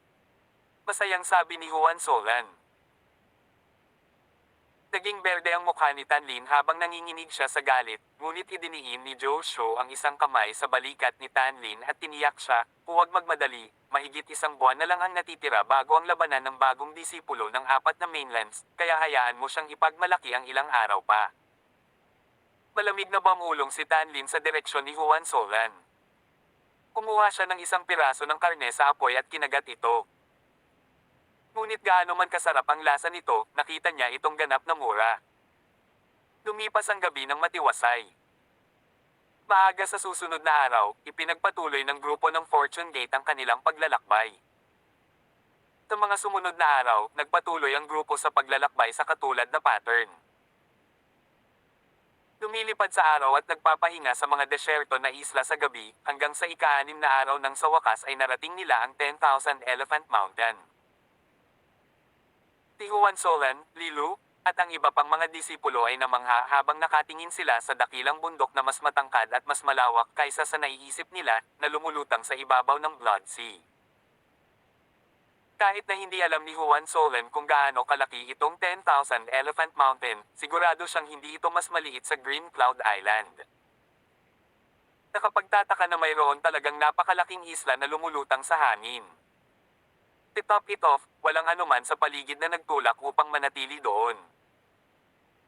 Matapos itong mapagtanto, nagtaka si Juan Solan kung paano mananatiling lumulutang ang 10,000 Elephant Mountain na ito. Hindi maiwasan ni Juan Solan na isipin na mayroong isang malaking misteryo sa 10,000 bundok ng elepante na ito, at ang mga bagay ay hindi kasing simple ng tila sa ibabaw. Sa totoo lang, itong 10,000 Elephant Mountain ay nagpaalala kay Juan Solan ng Heavenly Mountain sa White Tiger Galaxy sa Lower Realm. Ang Heavenly Mountain ay isang banal na artifact. Ngunit ano ang tungkol sa 10,000 Elephant Mountain na ito, ano nga ba ito? Gayun din, ano ang koneksyon sa pagitan ng 10,000 Elephant Mountain na ito at ng petrified na banal na elepante sa 10,000 Divine Elephant Kingdom? Maraming katanungan ang bumalot sa isip ni Juan Solan. Tinagtagal, pinangunahan ni Golden Brow Ancestor ang lahat na bumaba sa dalisdis ng bundok. Sa di kalayuan, mayroong isang metropolis na doble ang laki ng Fortune City. Ang yugto ng labanan ng New Disciples Battle ay nasa tuktok ng 10,000 Elephant Mountain, kaya pupunta tayo doon sa araw ng kompetisyon. Hanggang doon, mananatili kami sa Golden Wheel City. Sinabi ni Golden Brow Ancestor. Walang tumutol sa plano ni Golden Brow Ancestor. Lumipad sila sa maayos na paraan patungo sa metropolis ng Golden Wheel City sa di kalayuan. Dahil ito ang unang pagkakataon ng 10 disipulo na bumisita sa Golden Wheel City, maikling sinabi sa kanila ni Golden Brow Ancestor ang tungkol sa lungsod sa kanilang paglalakbay. Nalaman nila na ang Golden Wheel City ay itinayo sa pamamagitan ng pinagsamang pagsisikap ng Fortune Mainland, Eternal Mainland, Dark Elf Mainland, Primal Chaos Mainland pati na rin ng mga Sea Tribes. Kaya naman, ang Golden Wheel City ay mayroong 5 city castellans na ipinadala ng bawat puwersa bilang kanilang mga kinatawan. Ilang sandali pa, pumasok ang grupo sa Golden Wheel City. Ang Fortune Gate City Castellan na nagngangalang Wangshi ay naghihintay sa kanila sa mga gate ng lungsod kasama ang isang grupo ng mga tao. Si Wangshi ay isang Fortune Gate Grand Elder, isang matandang may katamtamang katangian. Ngunit naramdaman ni Juan Solan na tila medyo pag-alit si Wangshi nang tumingin ito sa kanya. Tawag. I prick. I-click. I subscribe kwentong nobela. Hindi magagapi. Tagalog Translator, Andy Dors, Kabanata 1236. Tribo ng Dagat, Googang. Si Juan Solan ay gumawa ng panloob na tala ng puot ni Wangshi sa kanya. Sa kabilang banda, naniniwala siya na ang dahilan ng puot ni Wangshi ay lilito sa oras. Nang matapos ang round of greetings, pinangunahan ni Wangshi ang Golden Brow Ancestor at ang iba pa sa residents na inayos na nila para sa kanila. Ang tirahan ay engrandi, kahanga-hanga, at ang kapaligiran ay may masaganang espiritual na enerhiya. Bagaman, hindi ito may kukumpara sa espiritual na enerhiya sa loob ng Fortune Divine Kingdom, ito ay mas mahusay kaysa sa Myriad Gods Manor ni Juan Solan. Nahulaan ni Juan Sola na mayroong mataas na grade 5 na espiritual na ugat na nakatatak sa ilalim ng Golden Wheel City at ang mga tirahan sa lugar na ito ay malapit sa gitna ng espiritual na ugat. Ang tirahan ay may maraming mga silid, sapat na upang mapaunlakan ang lahat ng mga ito sa kanilang sariling mga pribadong patio. Higit pa rito, ang bawat patio ay may mahigpit na pormasayon na ginagawang maginhawa para kay Juan Solan at ng iba pang mga disipulo na linangin ng madali bago magsimula ang labanan ng bagong disipulo ng apat na mainlands.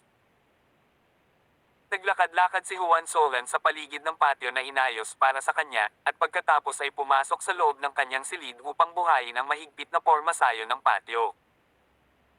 Inilatag niya ang isa pang pormasayon sa paligid ng kanyang silid bago tuluyang umupo ng nakakross ang paa upang magtanim. Ang paglilinang ni Juan Solan ay umabot na sa limitasyon ng rurok sa unang bahagi ng ikaapat na utos ng sinaunang Diyos na kaharian. Pakiramdam niya ay maaari siyang makapasok sa kalagitnaan ng ikaapat na orden ng sinaunang Diyos realm sa susunod na mga araw. Kaya nagpa siya si Juan Solan na pumasok sa pag-iisa hanggang sa makapasok siya sa kalagitnaan ng ikaapat na orden ng sinaunang Diyos realm. Si Juan Solan ay nagpalipat-lipat ng apat na banal na apoy sa loob ng kanyang katawan, at hindi nagtagal, ang kaguluhang espiritual na enerhiya ay damaloy mula sa kawalan na parang talon sa loob niya. Kasabay nito, nagsimulang maglabas ng purple na ilaw ang Purple Grand Mist Aura Dragon at Moonjade Heavenly Spiral Shell, isang kulay pilak na liwanag ng buwan. Lalong nagningning ang tatlong kataas-taasang Diyos ni Juan Solan. Lumipas ang mga oras nang lumipas ang 5 araw. Sa loob ng silid, si Juan Solan ay ganap na nababalot ng kaguluhang espiritual na enerhiya, Purple Grand Mist Aura, at Silver Moon Essence. Biglang, ang tatlong enerhiya na ito ay tumulo. Nagiging mga alon, at pagkatapos ay isang high tide. Dumagundong.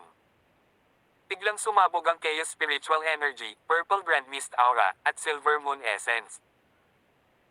Ang nakakagulat na enerhiya ay tumaas sa loob ng katawan ni Juan Solan at tumalsik na parang paputok. Kalagitnaan ng ikaapat na orden sinaunang Diyos realm. Ang sumabog na kaguluhang espiritual na enerhiyang ito, Purple Grand Mist Aura, at Silver Moon Essence ay umikot pa atras at tuluyang nilamon ni Juan Solan. Nang tuluyan na siyang huminto, 1 oras na ang lumipas.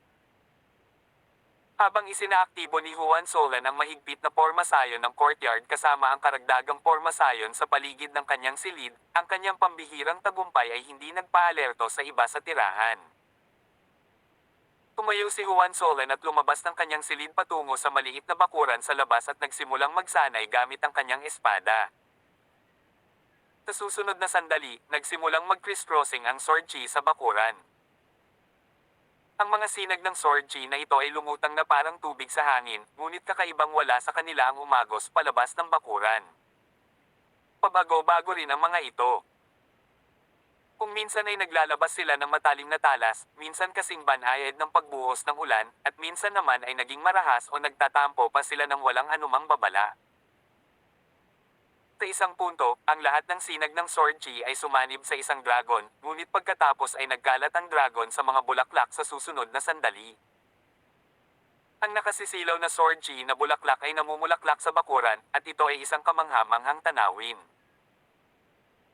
Ang mga pambihirang galaw ng espada na ito ay iniuugnay sa pagsisikap at kaalaman ni Juan Solan sa paggamit ng Azure Sword Skill bilang pundasyon.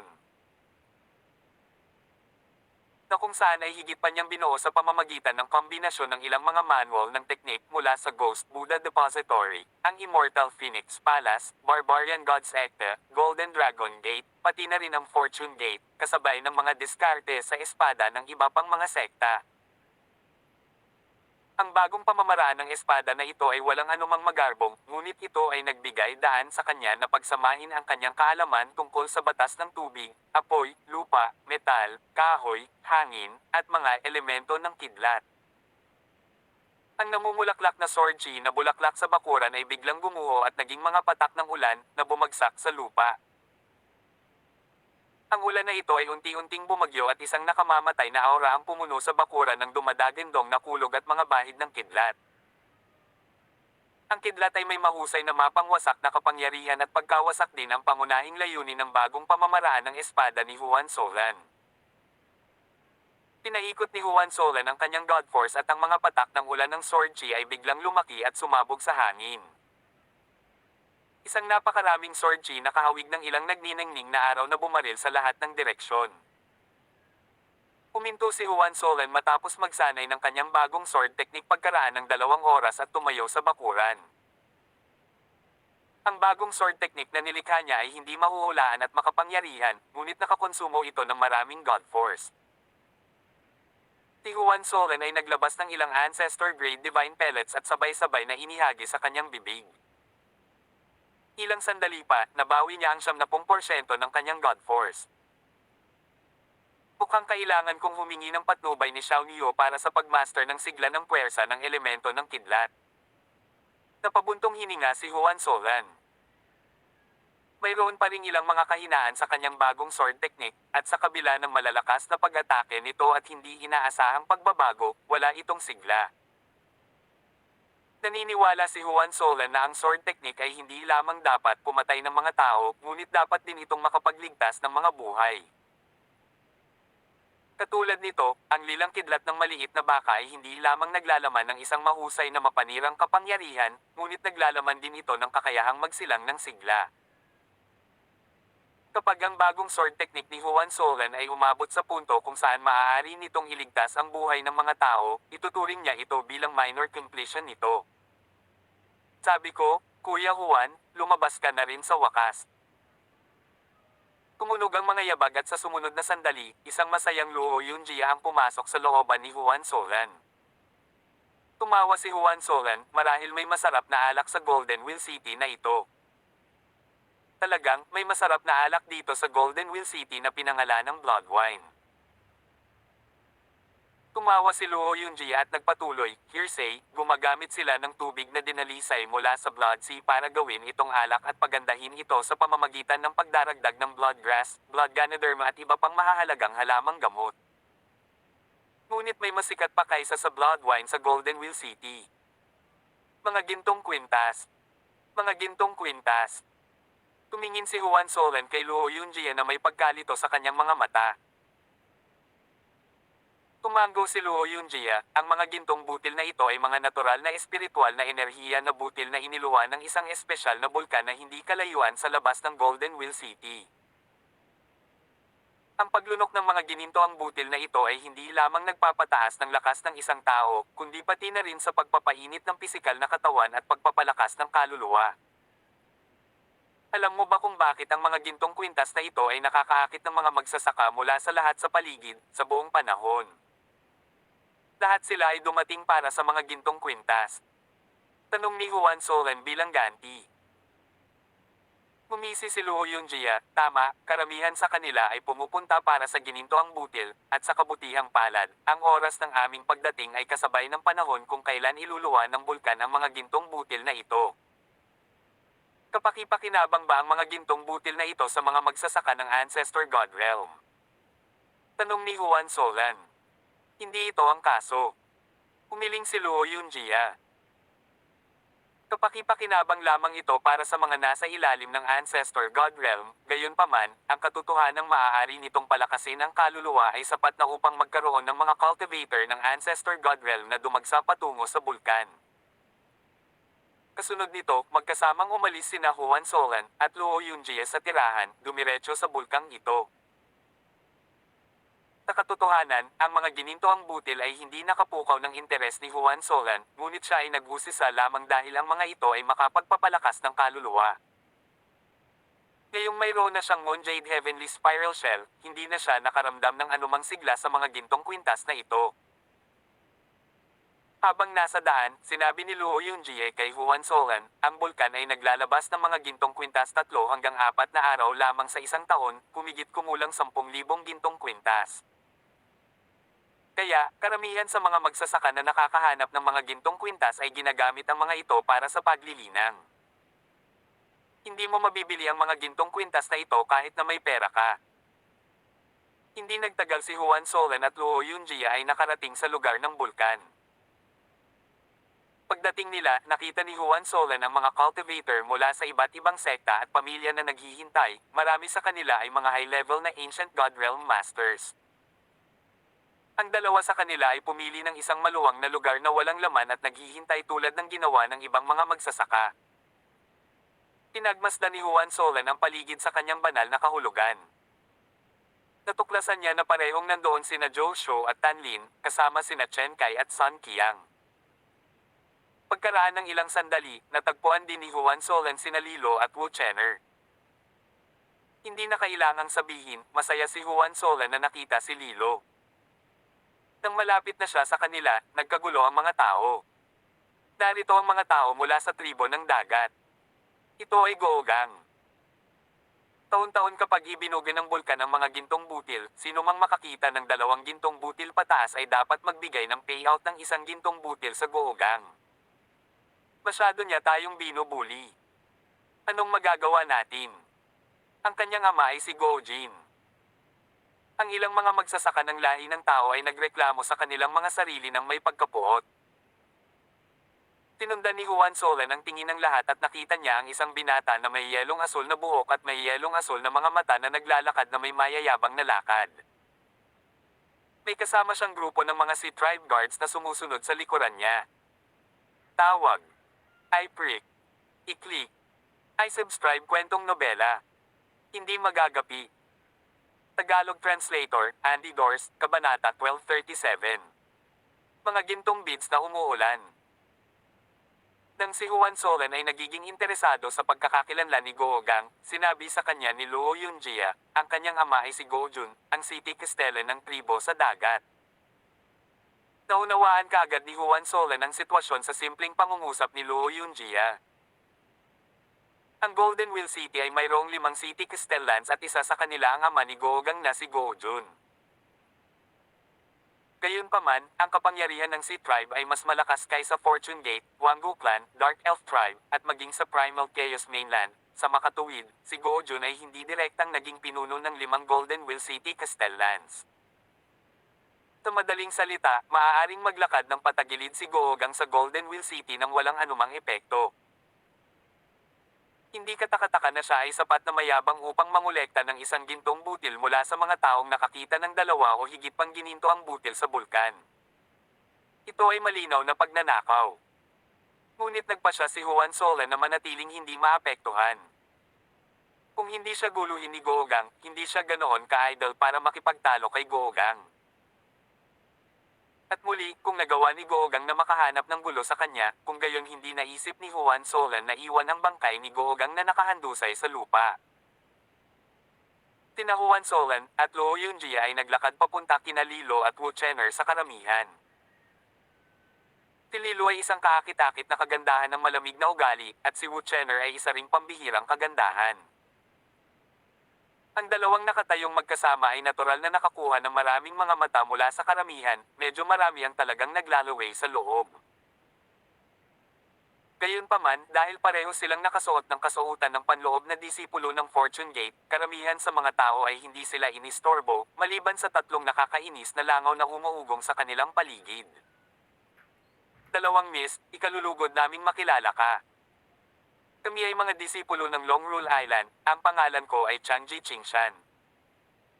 Magalang na sinabi ng isang maganda at walang pakialam na binata kina Lilo at Wu Chener.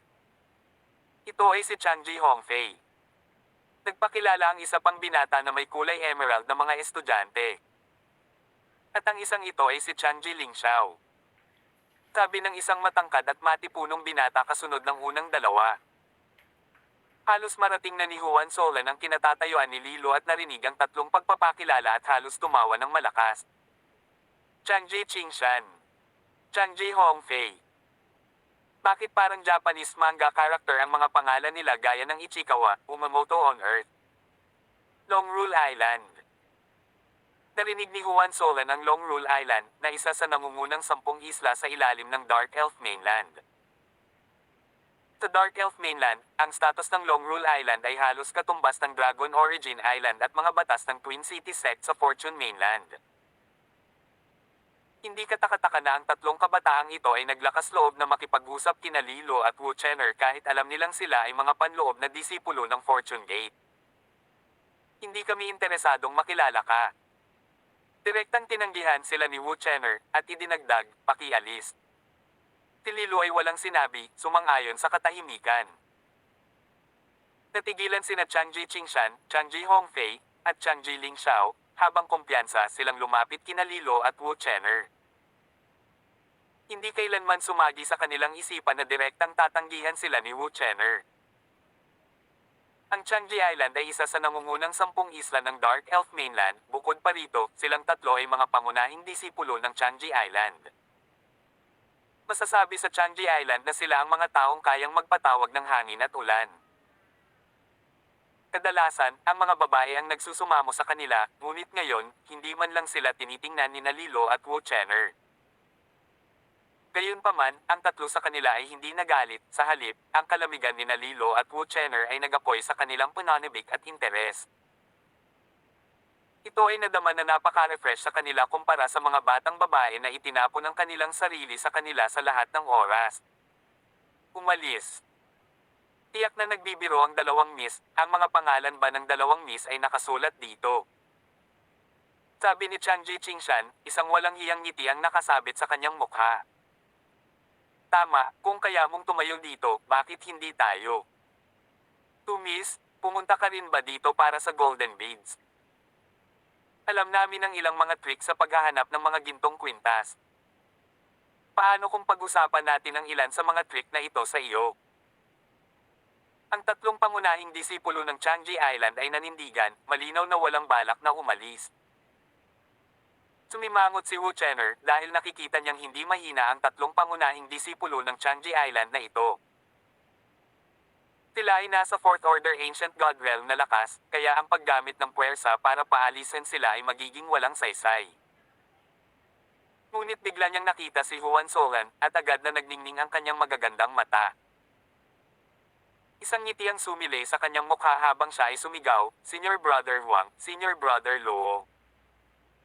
Isang ngiti ang nagpawi ng lamig sa mukha ni Lilo. Umiti sina Huan Solan at Luo Yunjia at tumango sa mga babae, magalang na binati sila.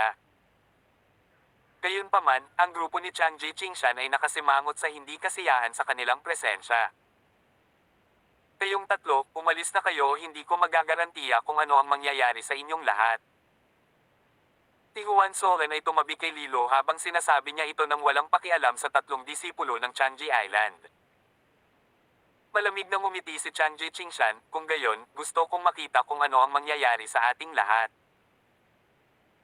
Halos hindi pa niya natapos ang kanyang mga salita, at isang hiyawan ang lumabas sa kanyang bibig nang bumaril ang kanyang katawan na parang bulalakaw at bumagsak sa malaking bato sa di kalayuan.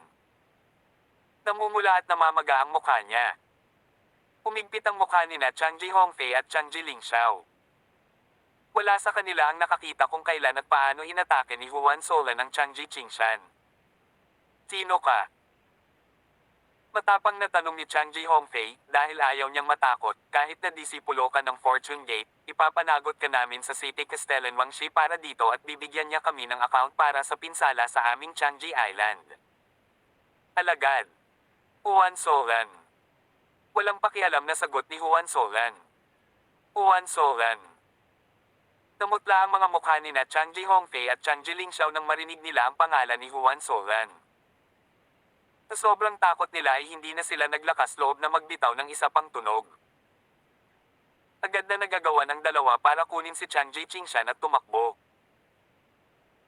Bahagyang yumuko ang mga mata ni Lilo sa pagtawa, at sinabi niya kay Huan Solan, mukhang malaki ang reputasyon mo, tumakas sila nang marinig nila ang iyong pangalan. Si Huan Solan ay ang Fortune Gate All Islands Great War First Place Disciple pati na rin ang isang High Emperor rank genius na disipulo.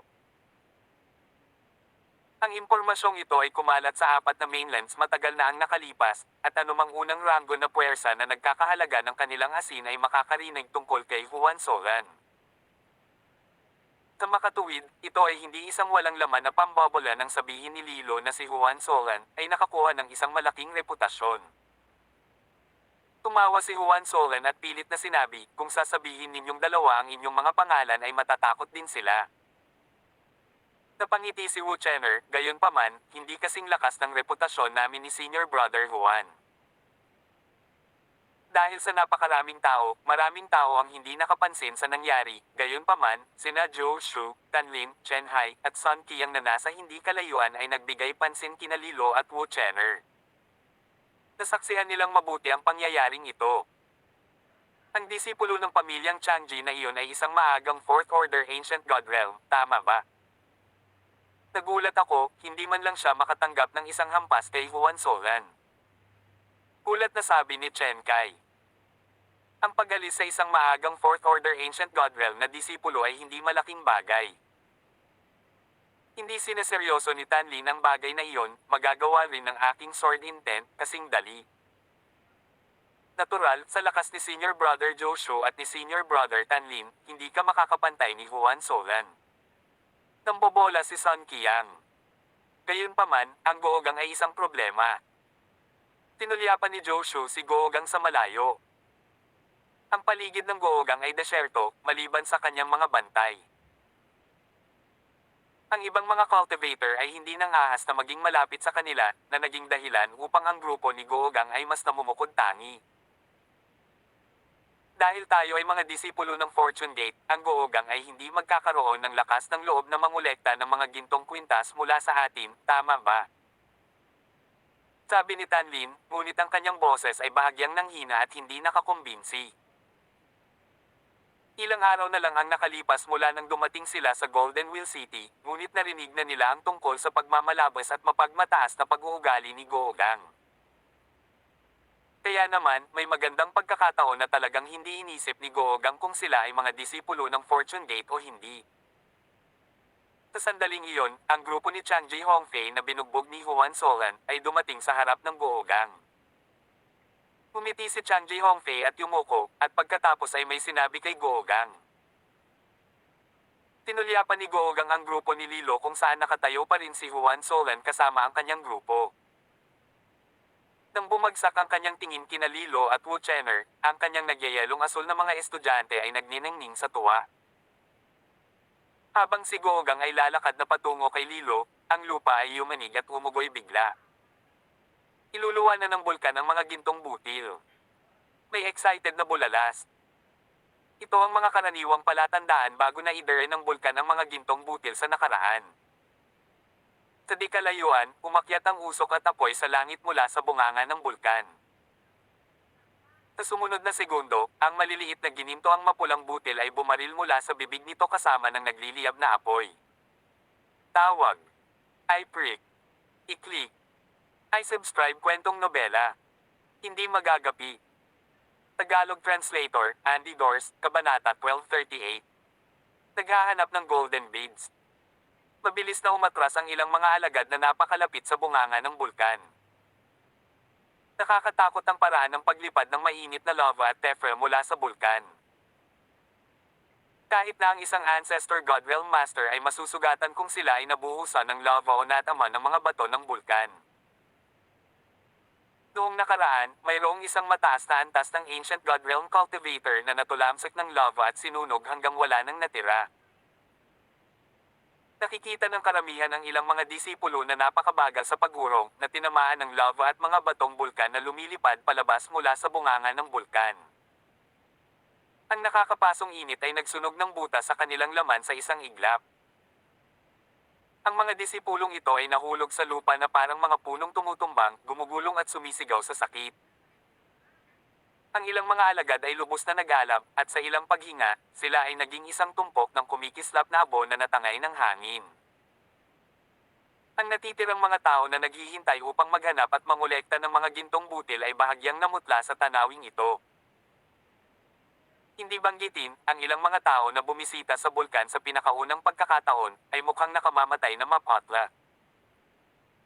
Nakarinig sila ng mga nakakakilabot na kwento tungkol sa bulkang ito, ngunit itinuring nila ang mga ito bilang labis na alingaw-ngaw. Pero ngayon, nasaksihan na nila ito ng sarili nilang mga mata. Sa kabutihang palad, ang grupo ni Juan Solan ay nakatayo halos 100 liang layo mula sa bunganga. Sa makatuwid, hindi gaanong naapektuhan ang mga ito ng splattering lava at tephra, maliban sa ilang mga bulkan na bato na lumipad sa kanila.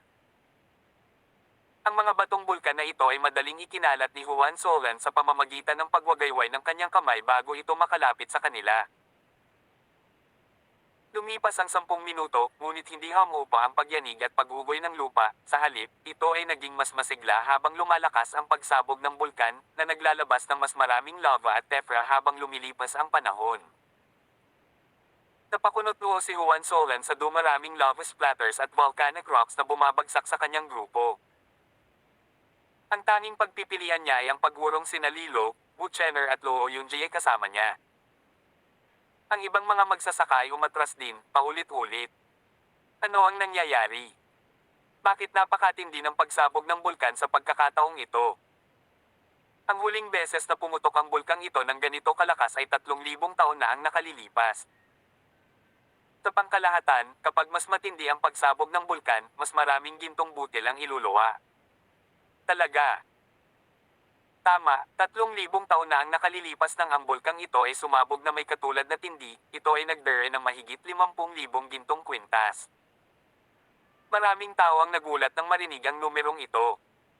Higit sa 50,000 gintong kwintas. Iyon ay 5 beses na mas mataas kaysa sa karaniwang dami ng mga butil na seisubog mula sa bulkan na sina Juan Solan, Lilu, Wu Chener at Luo Yunji ay muling umatras hanggang 300 li ang layo mula sa bunganga ng bulkan. Nagpatuloy ang pagsabog ng bulkan sa loob ng 2 araw bago ito unti-unting humina at namatay sa ika-4 na araw. Sa sandaling matiyak ng mga magsasaka na humina na ang pagsabog, lahat ay nagmadaling umakyat patungo sa bunganga. Tumulong din ang 4 na grupo ni Juan Solan.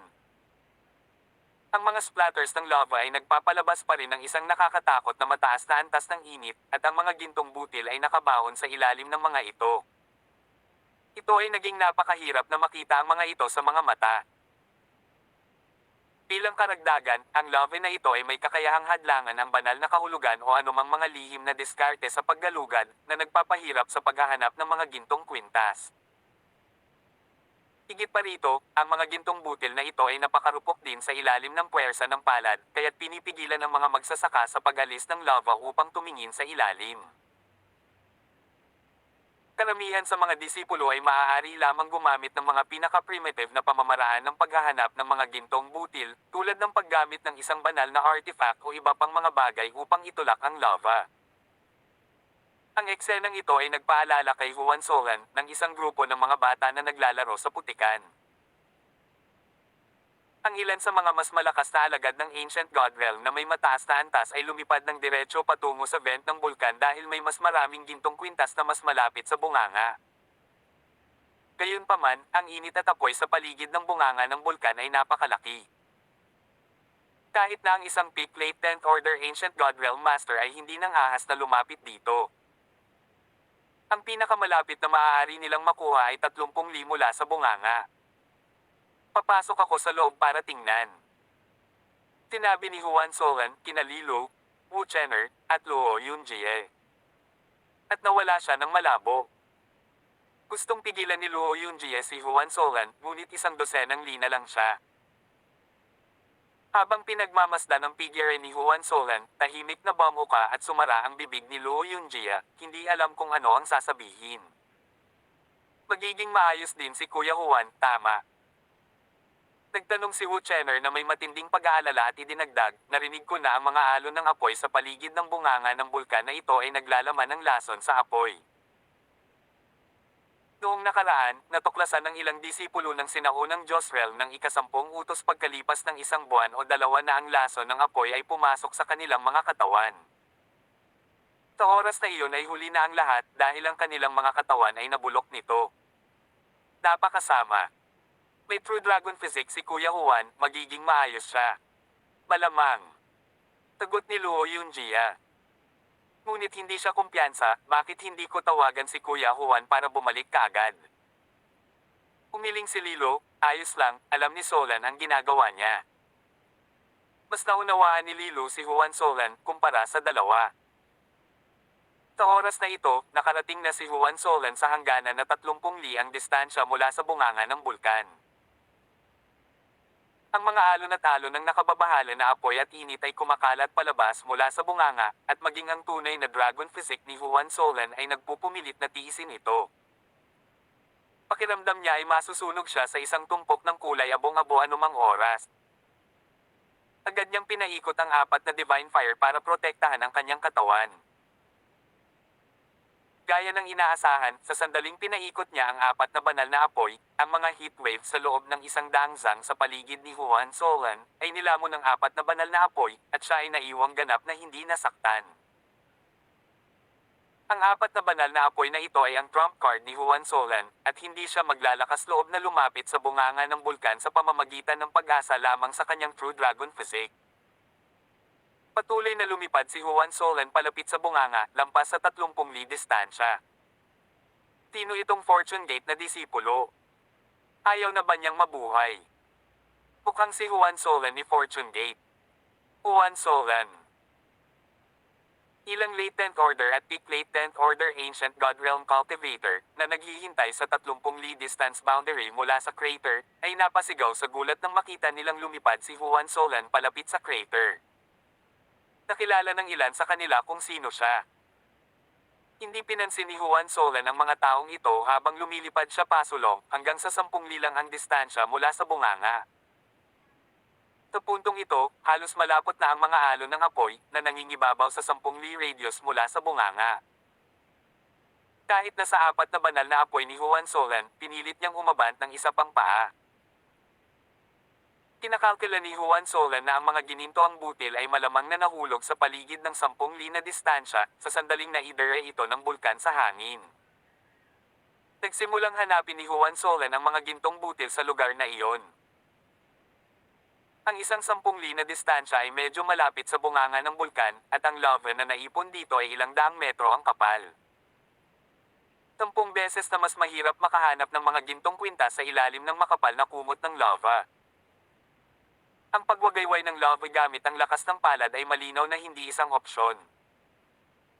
Nagsalubong ang mga kilay ni Juan Solan, malalim ang iniisip. Magiging maayos kaya kung gagamitin ko ang puwersa ng Archdevil Supreme Godhead para higupin ang lava. Biglang may pumasok sa isip ni Juan Solan, at agad niya itong isinagawa. Nakita niya ang lava sa ibaba niya na bahagyang gumalaw, at pagkatapos, isang gintong mapula-pula na butil ang lumipad palabas mula sa ilalim. Hindi napigilan ni Juan Solan na matuwa nang makita ang isang gintong butil na lumipad. Mabilis niya itong hinawakan at pinalakas ang suction force mula sa kanyang Archdevil Supreme Godhead. Hindi nagtagal, lumipad ang isa pang gintong butil. Ang pangalawang butil. Kasunod nito, wala pang isang segundo, lumipad ang pangatlong ginintoang butil, pagkatapos ay ang ikaapat, ang ikalima. Wala pang 5 minuto, mahigit 100 gintong butil ang lumipad sa paligid ni Juan Solan.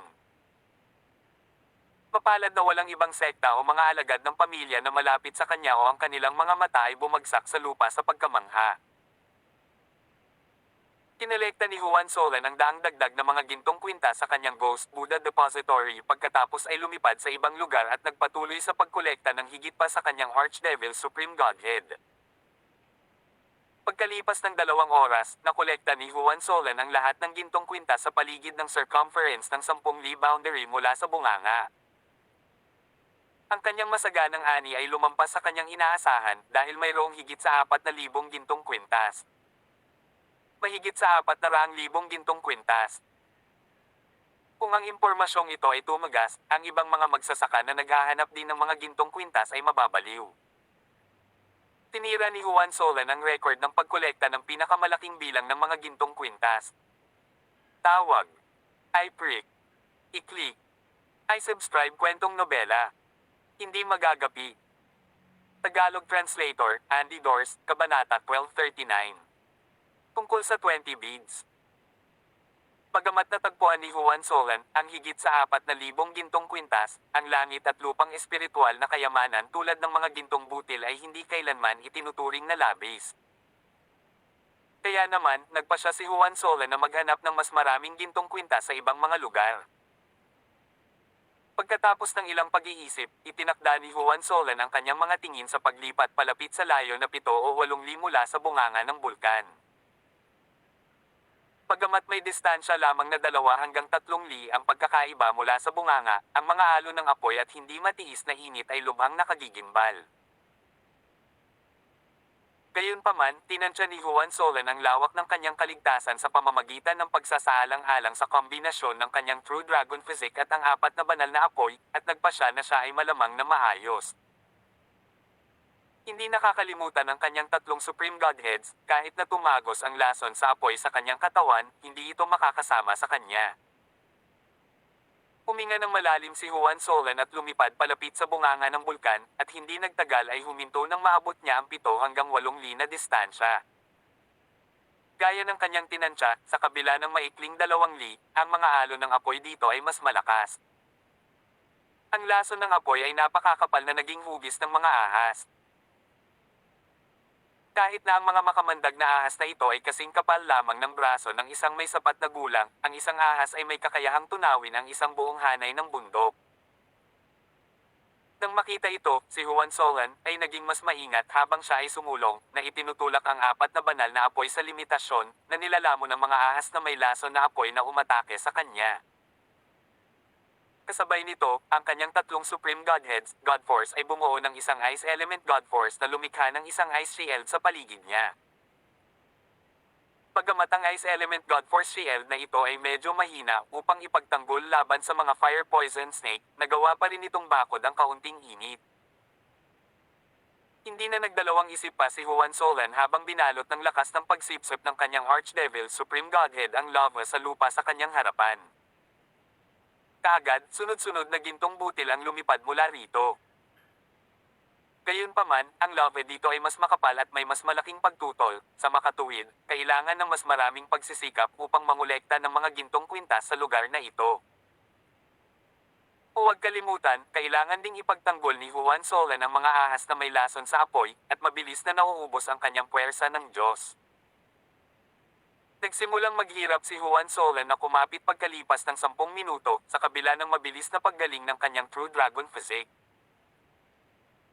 Halos 20 minuto na ang lumipas nang si Juan Solan ay kailangang umatras sa 10 li distansyang hangganan mula sa bunganga ng bulkan at lunukan ang isang banal na pellet upang mabawi ang kanyang puwersa ng Diyos.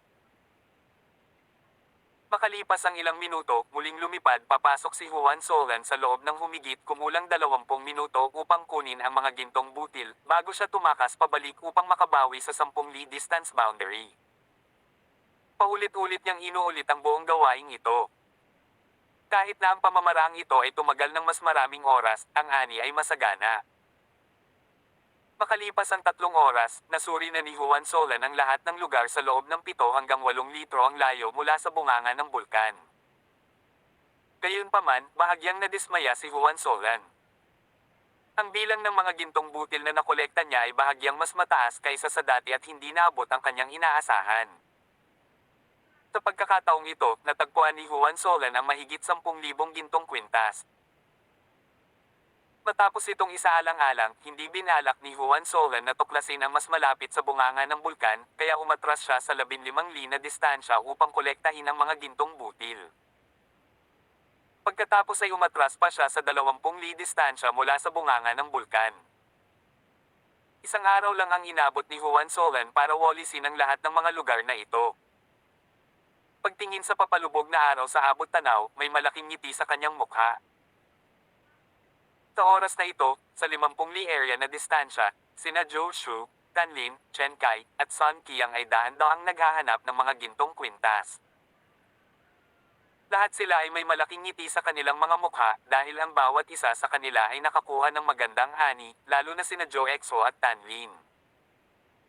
Pareho silang nakahanap ng 15 hanggang 16 na gintong kwintas.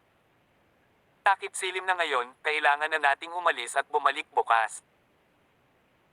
Nakangiting sinabi ni Joshua sa 3 pa, kung ang swerte natin para bukas ay kasing ganda ng ngayon, baka masira natin ang pinakamataas na record.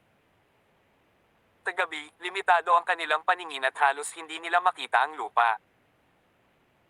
Sa makatuwid, hindi nila maipagpatuloy ang paghahanap para sa mga gintong kwintas, kung kaya't may mga taong umaalis na. Tiningnan ni Tan Lin ang mga sandata sa kanilang katawan at ngumiti. Ang aming mga sinaunang fire element armors ay talagang hindi masama kahit na gumastos kami ng isang mahusay na ilang daang bilyon sa mga ito ay sulit. Ang kanilang mga baluti ay tumulong sa kanila upang mapaglabanan ang mga alon ng apoy habang sila ay pumasok sa 50 li na distansya mula sa bulkan. Kung hindi, nahirapan silang makarating sa puntong ito na umaasa lamang sa kanilang sariling lakas. Narinig kong may nagsasabi na nakita nila si Juan Solan sa 30 li distance area, dagdag ni Chen Kai, I wonder how he is doing. Humisi si Joshua, idiot lang, sa palagay niya habang lumalalim siya ay mas maraming gintong butil ang makikita niya.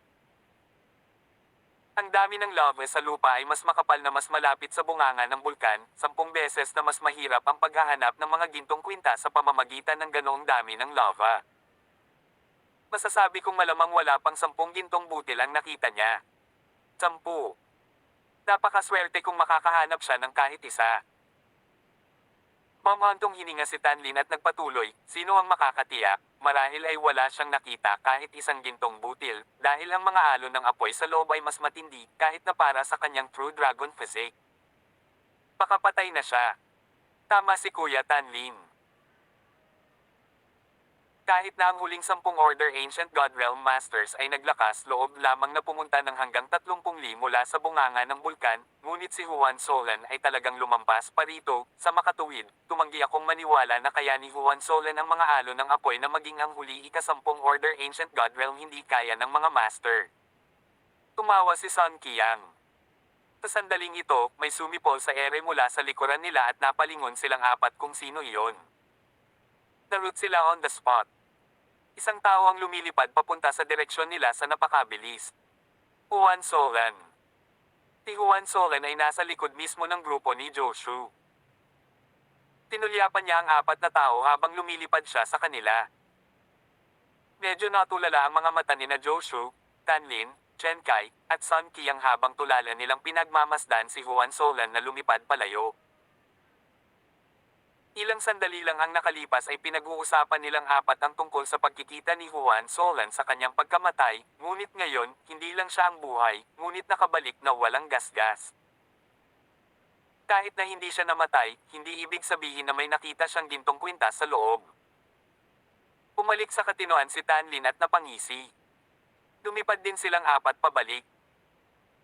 Tinagtagal, nakita ni Juan Solan sina Lilo, Wu Chener, at Luo Yunjia.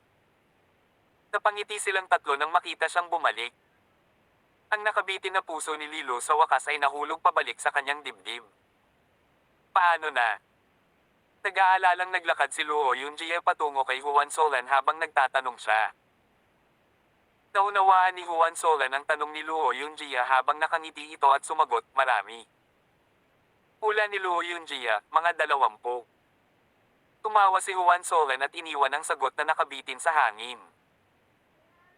Dahil hindi sumagot si Juan Solan, naisip ni Luo Yunjie, admittance ba yan? The asterisk man.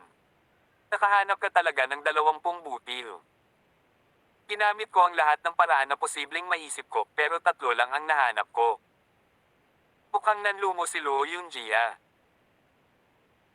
Tumingin sina Lilo at Wu Chener kay Juan Solan na bahagyang nanlaki ang mga mata sa pagtataka, ni isa sa kanila ay hindi nag-isip na makakahanap si Juan Solan ng kasing dami ng 20 gintong kwintas. Senior Brother Juan, nakakita ka ng napakaraming gintong butil, dapat mong bigyan ng bawat isa sa amin ng isa. Pero ni Wu Chener, walang problema. Hindi man lang nagdalawang isip si Juan Solan nang sumagot siya. Isa. Juan Solan, ngumisi sa loob. Sa isang araw, nakakolekta siya ng halos 20,000 gintong kwintas. Nagbibiro lang si Wu Chener, hindi niya inaasahan na papayag talaga si Huang Xiaolong na bigyan ng bawat isa sa kanila ng isang gintong butil. Tara, balik na tayo. Nakangiting sabi ni Juan Solan. Ang grupo ng apat ay lumipad pabalik sa Golden Wheel City.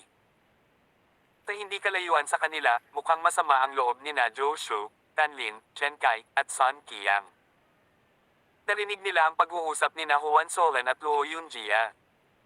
Nakahanap talaga si Juan Solan ng 20 gintong kwintas. Lumibot ang tingin ni Joshua sa paligid at nakita si Googang at ang kanyang mga bantay na sinusuri ang bawat umaalis na special na singsing ng mga disipulo. Isang pagkana ang nabuo sa kanyang isipan. Tawag. I prick. I-click. I subscribe kwentong nobela. Hindi magagapi. Tagalog Translator, Andy Dors, Kabanata 1240. Ito ay unang natuklasan ng aking pamilya. Matapos lumitaw ang isang plano sa kanyang isipan, hinabol ni Joshua ang grupo ni Juan Solan na may matingkad na ngiti sa kanyang mukha. Titanlin at ang dalawa pa ay nagdududa sa aksyon ni Joshua. Sa puntong ito, nakita rin ni Lilo, Juan Solan, Wu Qier, at Luo Yunjia si Googang at ang kanyang mga bantay na humaharang sa landas ng lahat at tinitingnan ang kanilang mga special na singsing kung may mga gintong kwintas, habang sila ay pabalik mula sa bulkan ng gintong kwintas. Lungsod ng gintong gulong. Nagpatuloy sa paglipad si Juan Solan kasama si Lilo at iba pa patungo sa Golden Wheel City. Tumigil ka dyan. Nang lilipad na ang grupo ni Juan Solan sa checkpoint ng Googang, tumahol ang isa sa mga gwardya habang hinaharangan niya ang kanilang dinadaanan. Bahagyang kumunat ang noo ng gwardya nang makilala ang Fortune Gate na kasuotan ng mga alagad na isinuot ng grupo ni Juan Solan at pinalambot ang kanyang ekspresyon habang nagsasalita, hindi mo ba alam ang mga patakaran? Dapat suriin ang lahat bago sila payagang umalis. Ito ba ang mga panuntunan ng Golden Wheel City? Walang pakialam na tanong ni Juan Solan. Pinandilatan ng gwardya si Juan Solan na nagsasabing, ang mga salita ng ating young master go ang mga patakaran dito. Excuse me, hindi ko akalain na ang mga salita ng iyong young master go ay maituturing na mga patakaran. Umiling si Juan Solan. Ang bahagyang magiliw na ekspresyon ng gwardya ay naging malamig sa isang iglap, pump, huwag mong isipin na dahil lang sa isa kang disipulo ng Fortune Gate, hindi kami maglalakas loob na harapin ka. Sa Golden Wheel City, sino man ang maglakas loob na lumabag sa mga salita ng ating young master Goo ay magiging lubhang miserable, anuman ang kanilang pagkakakilanlan. Gaano karaming miserable ang ibig mong sabihin sa sobrang miserable? Sabi ni Juan Solan na may pahiwatig ng pagkauhaw sa dugo. Nagalit ang gwardya sa sinabi ni Juan Solan. Isang malamig na kislap ng metal ang kumislap nang lumitaw ang isang mahabang talam sa kanyang kamay. Anong nangyayari dito? Lumapit si Googang kasama ang ilan sa kanyang mga bantay. Sa ilalim ng papalubog na araw, ang nagyayelong asul na buhok ni Googang ay nagbuga ng malademonyong asul na kinanghabang maluwag itong nakasabit sa kanyang mga balikat. Huminto sa harap ng grupo ni Juan Solan, tinitigan ni Googang ang mga mukha ni Lilo at Wu Chenner at ngumiti, kaya si Miss Lilo at Miss Chenner ng Fortune Gate. Nang sabihin sa kanya ni Chang Ji Hongfei ang tungkol kay Lilo, nagpadala si Googang ng mga tao upang imbestigahan ang mga pagkakakilanlan ng grupo ni Huang Xiaolong. Parehong nanahimik sina Lilo at Wu Chenner. Hindi nabawasan ang ngiti sa mukha ni Googang sa kabila ng pananahimik ng dalawang dalaga, at nagpakilala siya.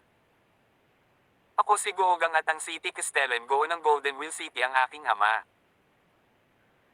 Nagpatuloy siya, lahat ng naghahanap ng mga gintong kwintas, hindi alintana kung sino sila, ang kanilang mga special na singsing ay dapat suriin bago sila makaalis. Ito ay isang patakaran, sa makatuwid, kahit na ang dalawang batang miss ay mga disipulo ng Fortune Gate, hindi ako makakagawa ng isang espesyal na exception Naguguluhan pa nga ang mukha ni Googang habang sinasabi niya ito para magmukhang totoo. Gayunpaman, hindi pinansin ni Googang sina Juan Solan at Luo Yunjie sa buong palitan na ito, na para bang ang dalawang lalaki ay hindi nakikita tulad ng hangin.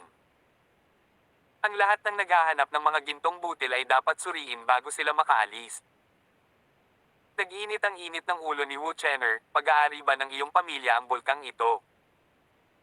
Napakahirap naming hinanap ang mga gintong kwintas na ito, kaya bakit ka namin bibigyan ng isa? Ano ang nagbibigay sa iyo ng awtoridad na gumawa ng gayong hindi makatwirang kahilingan? Sina Juan Solan at Luo Yunjie ay nagpalitan ng tingin habang pareho silang nagbigay ng tahimik na thumbs up kay Wu Chenner. Ang mga cultivator sa malapit ay nagbunyi din para kay Wu Chenner sa kanilang mga puso nang marinig nila ang kanyang mga salita. Ang malalamig na asul ng mga mata ni Googang ay nakatuon kay Wu Chenner, Miss Chenner, marahil ay hindi mo alam, ngunit sa katunayan, ang bulkang ito ay pagmamayari ng aming pamilya dahil ito ang una naming natuklasan.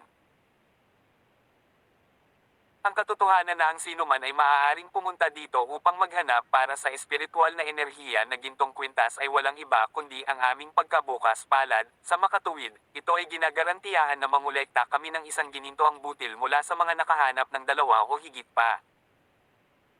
Ang sulok ng mga labi ni Googang ay kumerba sa isang nakakatakot na ngiti. Pilit na hindi nakapagsalita si Wu Chenner. Masyadong makapal ang mukha ni Googang habang nagsisinungaling siya ng nakadilat ang mga mata. Lahat ay maaaring pumunta dito upang maghanap ng mga gintong kwintas dahil ang kanyang pamilya ay mapagbigay. Ang bulkang ito ay natuklasan ng kanilang pamilya. Ang mga nakapaligid na magsasaka ay nagalit din sa pakikinig sa mga salita ni Gogang ngunit walang nangahas na pabulaanan. Sabi mo ang bulkang ito ay natuklasan ng iyong pamilya. Sumingit si Juan Solan. Tinasabi ko na ang bulkang ito ay natuklasan ko. Hindi lamang ang bulkang ito kundi ang 10,000 Elephant Mountain ay natuklasan ko rin. Nagtawanan ng mga nakapaligid na magsasaka sa sinabi ni Juan Solan. Haha, sa tingin ko ang buong Vientiane World ay natuklasan ko. Tumango si Luo Yunjie mula sa gilid. Lalong lumakas ang tawanan. Yun nga lang, kung masasabi mo na dahil ang bulkang ito ay unang natuklasan ng iyong pamilya ay sa iyo na ito. Saka ko rin masasabi na itong Vientiane World ay ako ang nakadiscover, so, ang buong Vientiane World ay akin, di ba? Nawala ang ngiti ni Googang nang dumilim ang kanyang mukha.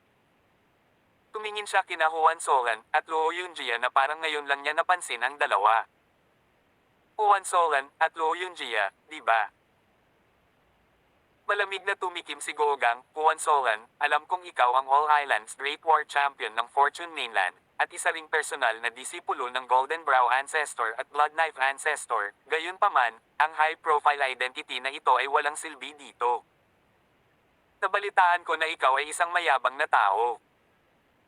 Ang layunin ng pagpatay ay kumikislap sa kaibuturan ng mga mata ni Googang habang sinasabi niya ito. Hanggang ngayon, patay na lahat ang mga naglakas loob na kumilos ng mayabang sa harapan ko. Malungkot na namatay. Kahit na personal kang alagad ni Golden Brow Ancestor at Blood Knife Ancestor, gusto kong lumpo ka lang. Mayroon kang isang huling pagkakataon, bawat isa sa inyo ay masunurin na kumuha ng isang gintong butil at ayalay ito sa akin gamit ang dalawang kamay, kung gayon ako lamang ang makapagpapaala sa inyo ng ligtas. Hindi na itinatago ni Googang ang kanyang layuning pumatay. Tila kung hindi nagbigay ng gintong butil si Juan Solan, talagang determinado si Googang na pilayin siya sa isang paraan o sa iba pa. Sa Vientiane World, ang si Tribe ang pinakamakapangyarihang puwersa. Ang pinagsamang puwersa ng tatlong mainlands. Fortune Mainland, Eternal Mainland, at Dark Elf Mainland ay halos hindi makatayo laban sa Sea Tribe. Sa makatuwid, ang tribo ng dagat ay palaging nakikiramay sa lahi ng tao. Bagamat ang Fortune Mainland, Eternal Mainland, at Dark Elf Mainland ay mga puwersa ng sangkatauhan, ang tatlong mainlands ay palaging nasa competitive dynamics sa isa't isa. Kung hindi buhay at kamatayan, imposibleng magtulungan ang tatlong puwersang ito. Si Joshua na humabol kay Juan Solan ay lumapit sa kanya at nakangiting nagsabi, Juan Solan, narinig ko na nakakita ka ng higit sa 20 gintong kwintas. Gusto lang niyang Master Googang ng 4 na gintong kwintas, kaya huwag itapon mo ang buhay mo sa 4 na gintong butil lang, hindi sulit yan. Mahigit 20. Ang kasakiman ay lumiwanag sa mga mata ni Googang nang marinig niya ang mga salita ni Joshua.